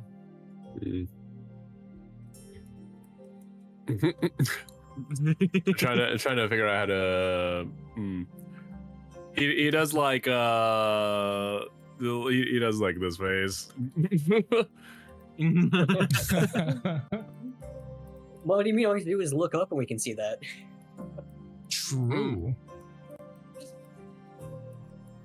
Or, you know, also not stealing. I mean, I think after potentially whatever we do, I wouldn't be surprised if we get awarded a chunk of money from maybe one organization or another. I mean, Galarian's definitely at our backs, so share some of that generational wealth, won't you? I mean, I wouldn't see why he wouldn't be opposed to helping out. He's a good man.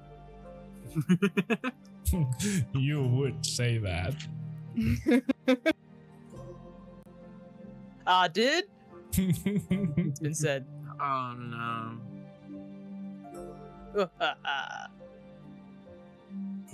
I suppose you're not wrong. If we do become the saviors, if that title is even possible to be awarded, we likely would earn some benefit from it, whether it be monetary or not.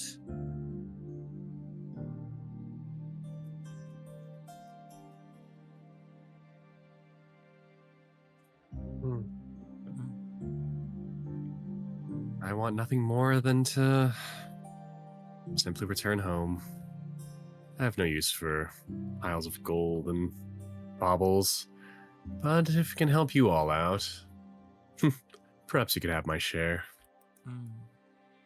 I have not necessarily like I want gold. I think it's more become a habit.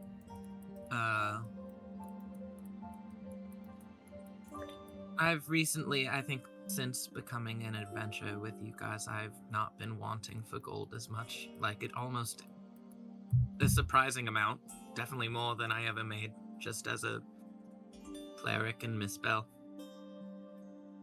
I forgot where I was going with that.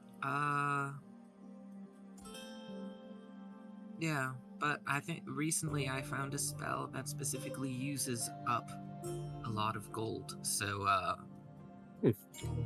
I may be attempting to save up for that reason. Well, Kipper, even Interesting. without saving Crenia, your powers would still allow you to heal many. You'll become well known just because of that. Your healing has saved me and the others more than once. I'm sure you'll be able to do that even with anyone. I just hope that as we continue, I can just continue learning to be a better healer. So there's not a single person that I can't fix towards the end.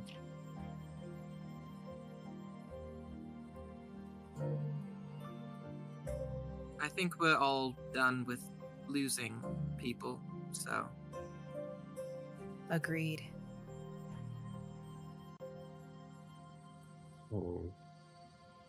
I wish I had brought my, well, obviously I couldn't have brought it in, but if I could have had my bag with my stuff, the herbs and bulbs that we were forging. I would have liked to have attempted to craft some potions with them. I even had the toad's tongue, and that would have been a nice snack. Well, Eaten some perhaps we strange can. things, but just the tongue. It's a plant called that. It's not actually a frog. Oh, okay. Sure, our That makes me captors feel a would little be better. impressed. Maybe I can like do some magic tricks, and then they'll just clap, throw money at us, and let us out. Would be nice. Yeah. Chi says, saving me will earn you no money, but it will earn you my gratefulness.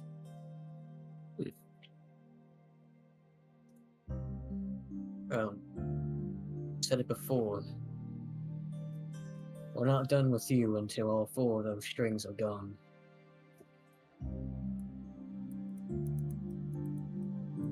Not to mention, the less hags here in Crenia, the better.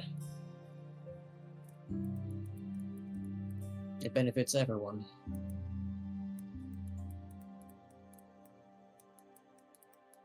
Mm.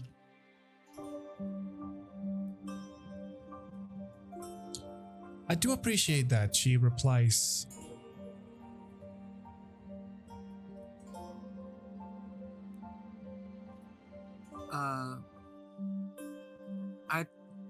Is this like maybe around the time where we start falling asleep?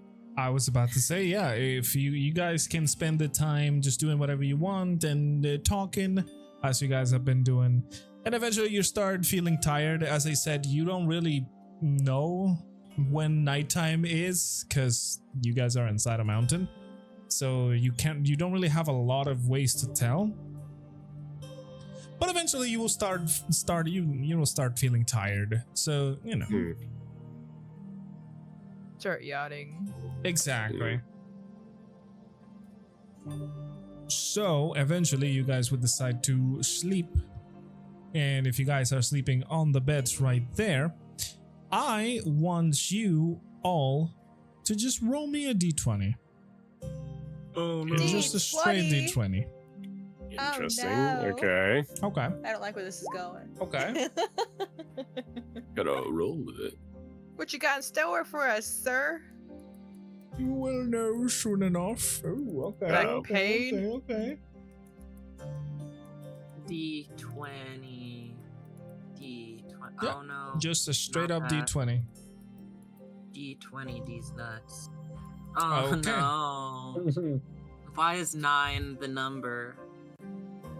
She is awake, and as the people fall asleep, she sends Rexmoa a message. Ooh, what kind of message? A message, you say? She knows. This would only be for you, Rexmoa, since it's the spell message. Rexmoa, why do you not trust your companions with the truth about your stone? I can tell. It is more than a trinket.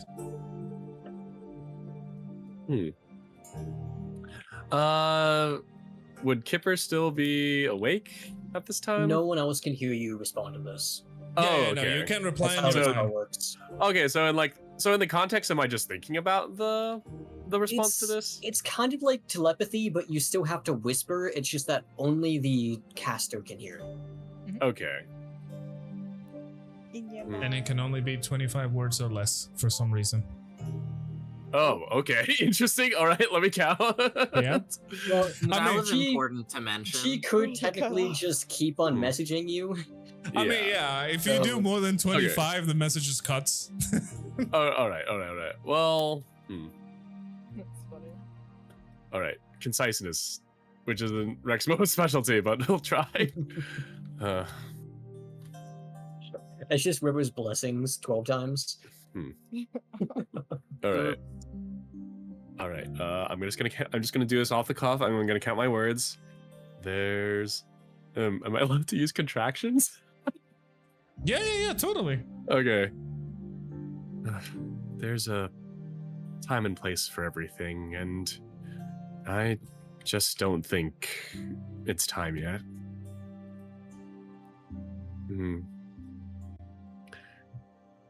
I mean, you heard all of them. They have plans beyond this. And what place does saving the world have beyond, well, myself? I'd much rather make sure they're not involved.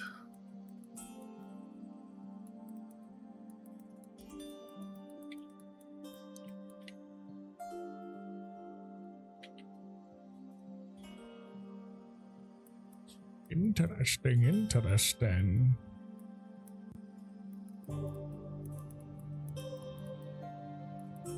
So what does she has to say about this? There she is. She nods before messaging again. I do understand. We all have our secrets, but this involves all of you, no matter whether you want it or not.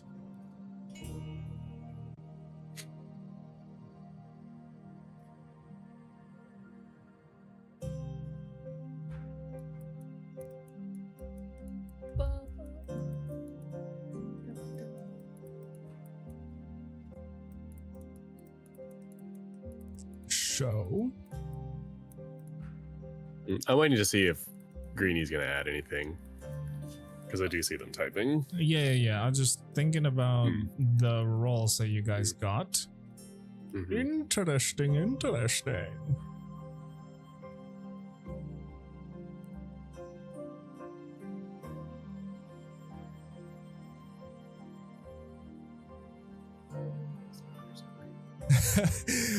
She, as you say, I simply message cuts. Hang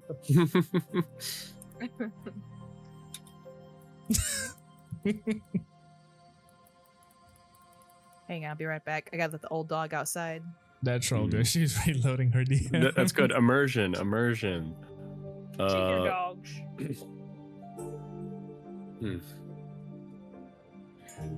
They're just kids. They shouldn't have to worry about saving the world, just living in it. I know I can't shield them from everything, but... And message cuts. Was that 25 words already? Yep. Okay. Wow.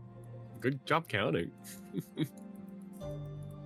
Unfortunately, I am pretty verbose when it comes to speaking. Hey, that's good.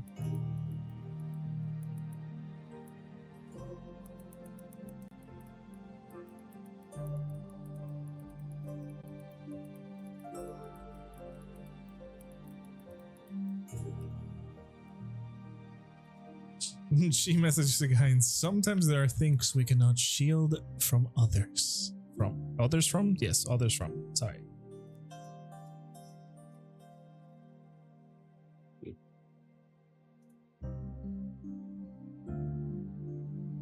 Well, if we get the next stone and they're more involved, I'll tell them. Okay.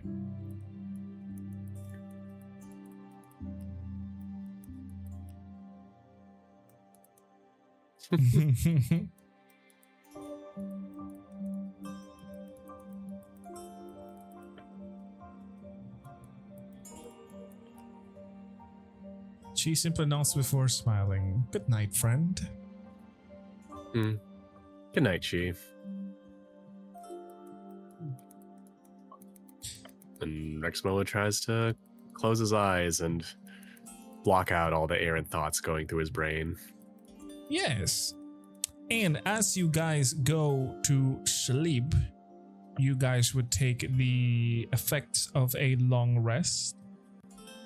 Rexmoa, however, unfortunately for you, you will wake up with a point of exhaustion.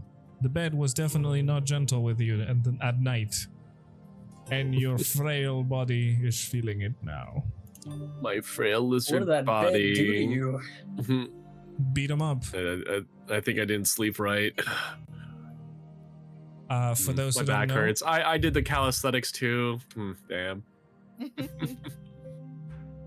for those who don't know, for you guys as well, let me pull up what is the exhausted condition. Exhausted condition. Oh, you did it. Okay. Yes, there you go. So quick. So the exhausted condition has many levels. Depending on what level you're on right now, it will depend on the things. You have 1 point of exhaustion. Of course, resting will give you your exhaustion away. But for now, level 1 will give you disadvantage on ability checks until you rest.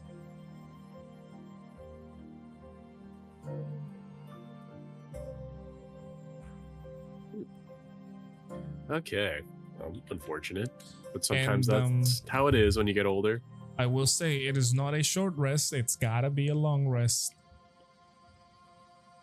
So you're basically going to have disadvantage for the remainder of the day. Hmm. Oh, unless you decide to do a freaking long rest some Unless I point. just take an old person nap. in the middle of the Yeah, day. exactly. That is all good. We all get to sit there. Exactly. So, yeah, everybody make sure to reset your mana points, your things, all of your resources and everything. As you guys wake up again to the same fire, the fire of the torches and everything else around you. To the fire and flames. To the fire and the flames, exactly. You guys feel yourself very you guys still feel rested, of course, except for Rexmoa, who has a very achy back.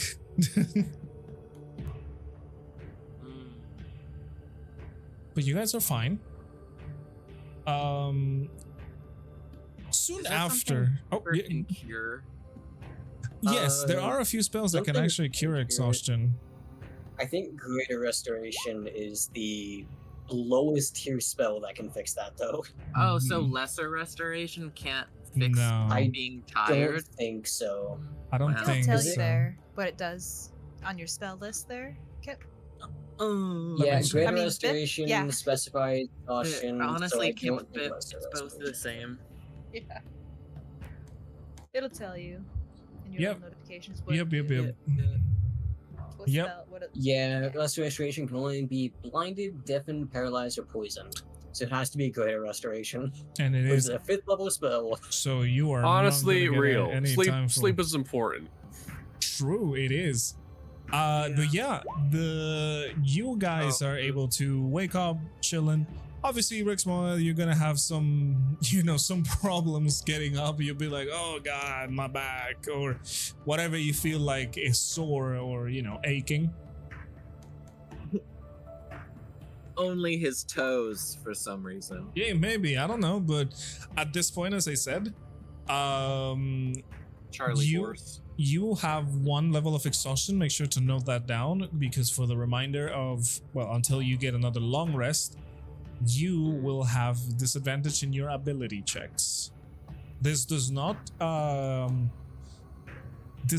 affect attacks, only ability checks.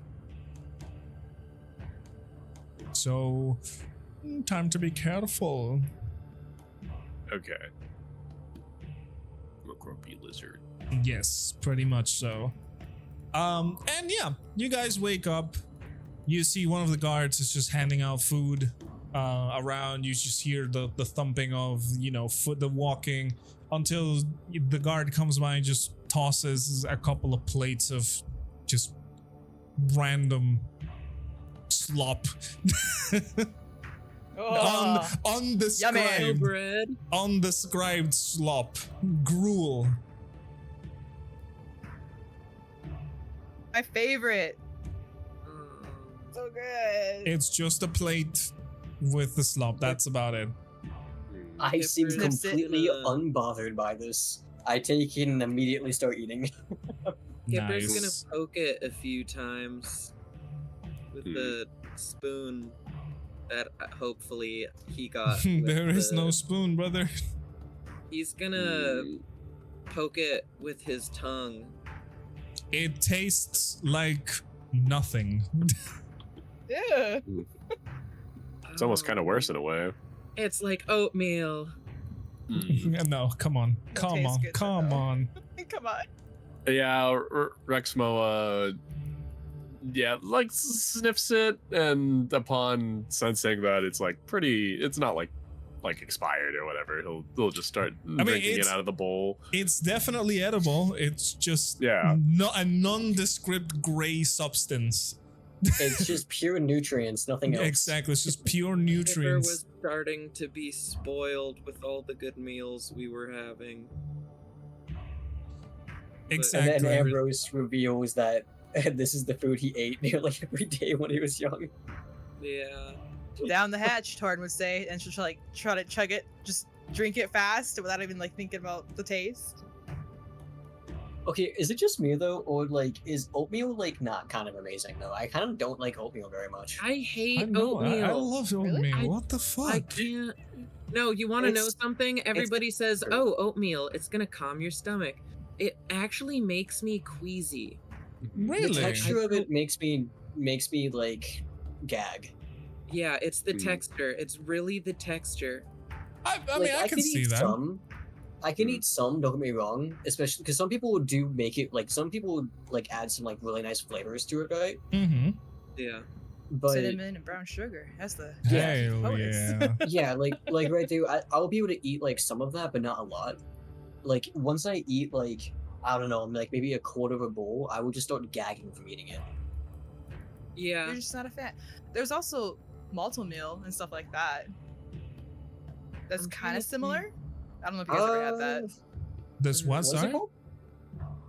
Oh, I said malto meal. As there's also that other one that you can get Malto- too. I feel like I've heard of Brand of that. hot breakfast cereal. It's a hot it's breakfast. boiling. It's not as chunky like oatmeal. It's more I don't know. It kind of looks Easier to almost drink. like a, how do I say, almost like a slightly thicker pudding. Kinda. Mhm. That's kind of what it looks like, just from looking at pictures. The way that I chocolate feel one's about good. oatmeal is the same way that I feel about grits. I apologize to anyone Oh in the boy. chat who potentially grits likes Southern enjoyers. food. Any grits Yeah. enjoyers in the chat? I don't like Grits grits, and I enthusiasts. also don't like okra. I've never had Dang. either. Oh,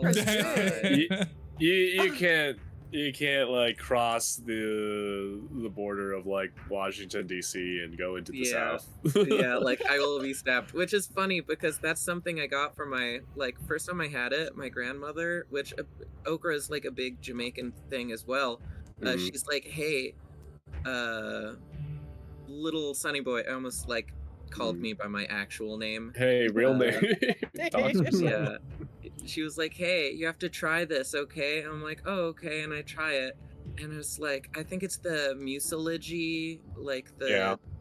I was. It just has a little "Oh." slimy, mucusy center. like, Mhm. Mhm. "Oh, I don't like this," and she's like, "Yeah, I hate it too," and I'm like, "Why did you make me eat this?" I mean, normally you don't just eat it, just the raw okra. We don't, Yeah, Yeah, I've seen no, a lot it of was people, cooked fry in it. something. It was Uh-huh. cooked. It was just still not. It wasn't for me. It's not bad. It's just not texturally something I can handle. That's alright. I But don't it's think I've funny had because either of she's those, either grit supposed or okra. Yeah. Well, considering you probably have a similar textural problem to me. Texture is everything to me. It matters more than taste. Yeah, although I will say the worst thing I've ever had in my life. Not that it's bad necessarily, but I just don't like it. It's called natto, Oh, where okay. it's Yeah. the beans that aren't necessarily fermented as much as they have a specific kind of bacteria that grows on Oh, them. that it does creates- not look good. Those It creates a ones- very stringy, slimy. It's almost like a fibrousy Ugh. slime. I want to try that actually. That Yeah, my kind of makes me want uncle- to gag without even touching it. My uncle was like, Just eat "Hey, this cheese." is the healthiest thing you can ever have in your life," and he's like, "You have to Okay, eat stop some." looking And at I'm like, "No, I can't. I won't." And he's like, "You have to. Just do it. Trust me, you'll feel better." I ate some. I like gagged, and then I accidentally got it lodged into like I think a tonsil, and then I got like no. I got like an infection, and I was out of it for like 2 weeks. Oh no. Okay. I well- am like gagging just looking at it. Okay, so before anybody starts getting sicker over here, I'm sorry. There are worse foods. oh my no. lord, Yeah, there are worse foods like spoon worms, but we don't have to go there. Yeah. oh no. No. Okay, well, you guys get your food. It's very nothing, pretty much. It's just nutrients enough for you to survive. That's what they're giving you. I love Nutrien. And after eating, you know, some time passes. You're still in the jail cell. And you hear the footsteps again of the small platoon of guards as they approach your cell. Same number of people come in. 5 guards, one of them being the warden, that he enters first. You see the other 2 go behind him, and the following 2 have a crate that they're carrying between the 2 of them. They just set down the crate by the corner of where you guys are, you know, being jailed. And the man approaches you and says, "All right. I've thought about it. I've run every scenario in my head.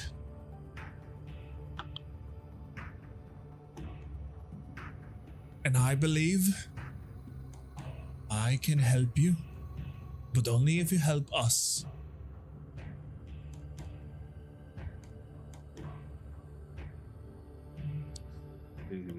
Okay, sign me up. Listening.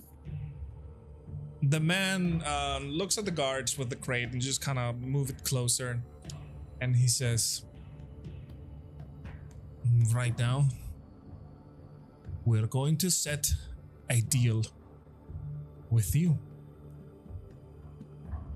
We require you to save the people trapped in the mines. Bring them back to us, hopefully alive. But if it's already too late, well, we will understand. However, we do require solid proof of them being there. Otherwise, well, I don't know how severe your punishment will be." Besides This is- the cave-ins, of course, is there any dangers lurking in the mines? Oh, there's creatures here and there. However, I haven't been there myself. Not lately, at least. I feel like there may be a little bit shaken with all the cave-ins. I know that there's talk of many new paths and caves opening with these earthquakes. So, I would not be able to tell you what you can expect there. You have until the king's brother's funeral.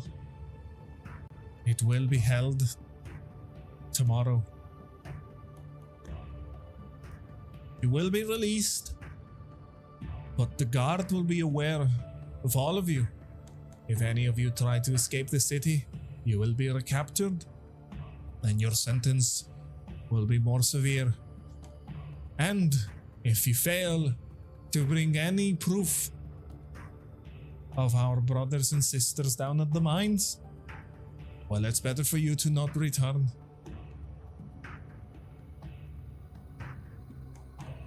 Do I make myself clear? Crystal Loud and clear. Understood. Good. I'm putting a lot of trust in you. Do not fail me.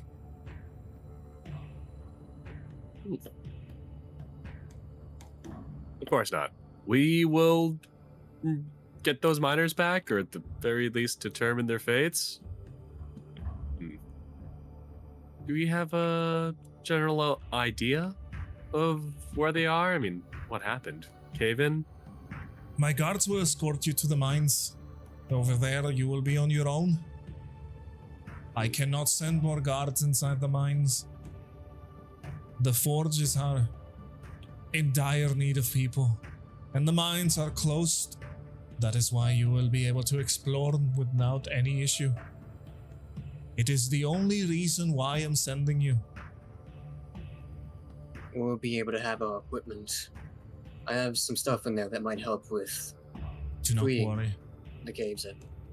He gestures to the crate that the guards are carrying, and they just move it closer to you, and you can see that's all your stuff put in the crates. Oh no. One of the guards just kind of, moves closer to one of each moves closer to your gates, and they ask you to step away as they unlock the gates and open them. You can see that the guards are still quite cautious about your movements as they move away for you to be let out. I'll keep my hands in like a very noticeable position and leave the cell. Yep. I mean, they allow you to get out, and but they're still like watching you a little, a little too Warily. close. Yeah, warily, exactly. I would Kind of start tempted. with shooting my stuff. Mm-hmm. All your stuff is there. Whatever you started with, it's right there. Yippee. Everybody else's stuff, but mine. Exactly. Oh, whoops. Exactly. As a matter of fact, the one of the guards that was carrying the crate will point this out, and he says, "Oh, I'm sorry, lass. You were a bear. I couldn't recover any of your things." Quite all right. It's okay. Well, in any case, that's what we have. Looks at the crate. Take the crate. I mean, it's a large crate, so. Just tease it. No, what Torin's saying, she wants to get inside it. It's the natural The inclination. natural cat. The natural cat behavior. But yeah, if you will allow me, I will kind of put my hand out to the warden to attempt to shake his hand. The man would very wearily shake your hand as well. And he I will, understand. as No, he's go ahead. shaking your hand, he's gonna pull you close and he's going to say, "Do not fail me." I won't be failing you. We'd be failing your trapped brethren. We'll make sure to save them. He releases your hand as this happens, and he nods and he says, "All right. Well, the mines are equipped with some provisions and enough space. They have enough to survive at least for a couple more days. Or, well, who knows if they got hungry or attacked by something. At this point, anything could happen inside of there. We don't know. We don't know their whereabouts. They haven't come out. And we need somebody to help. But since the king is busy, and the forges are roaring hot, nobody can enter. The mines have been closed. That's where you come in. The guards have already been alerted that you are being left free. Any sort of unusual behavior will be punished. Don't think that you are still not prisoners. You are not allowed to leave the city.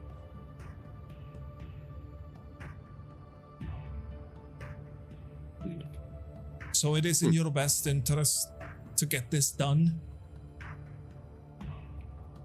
Like I said, we're just trying to help people. Honestly, we probably would have done this either way. Even if we weren't criminals. I don't suppose you have anything more substantial to eat, do you? He looks at the bowls that you've been given and he says, "We're not a hotel, lad. If you want food, go buy it yourself. You have your coin back." It makes Rexmoa a little sad. He's tired and he's still pretty hungry. We have our rations back. Well, I guess that's true. I mean, yeah, you do have rations. You can still consume rations are still kind of basic food, but you know, it's But we better have than some gruel. toad's tongue. It's travel food, you know. We can Alright. like Cheeses and sausages and dried dates. Exactly. Food. okay, Sounds but pretty that good, sounds actually. like a charcuterie board. Yeah, I it mean, sounds that's kind of great. what it is. You need to get, dried meats and all of that Yeah. sort of things to travel, because obviously you don't know how long you're going to be out for. Yeah, actually, yeah. just a bunch of dried stuff that I can keep for a while without having to be like refrigerated or anything. Exactly. Things are like heavily Medicine. salted and whatnot. She says, there, and uses mage hand to pat Rexmoa's head. You see a smaller, magical hand just pop out above your head and just pat you. Thank you, Cheat. The mage hand, the size of cheese hand, it's a small hand. I would say it's larger than cheese hand, but definitely on the smaller Probably side. like the size of like my finger or something. Maybe, Something silly like that. maybe. Yeah, a Kipper size hand would be the right idea. Yay. I'll kind of like look over my blade for a few moments. Just be like, just a very, very loud sigh of relief as I look over and kind of like run my hand along it. Like, I've missed you so much. Yeah, so as you guys get geared up and ready, the guards take the crate away and they just kind of gestures you out as you move past the walkway of the prison again, and you are being set out. You see that the prison is, as I mentioned before, in one of the lower levels of the city.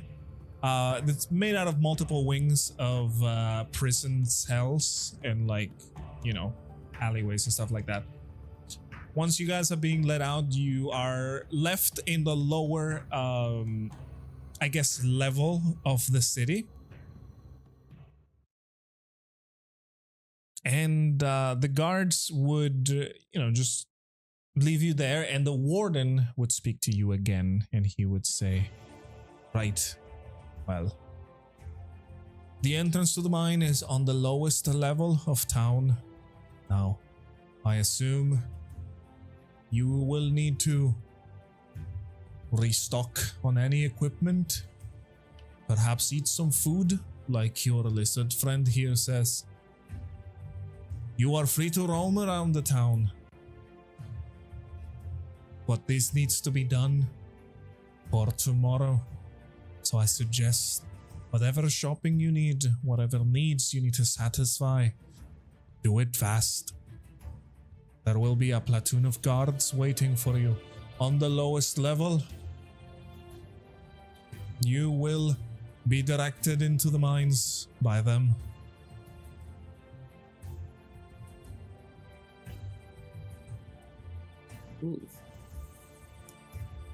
We understand.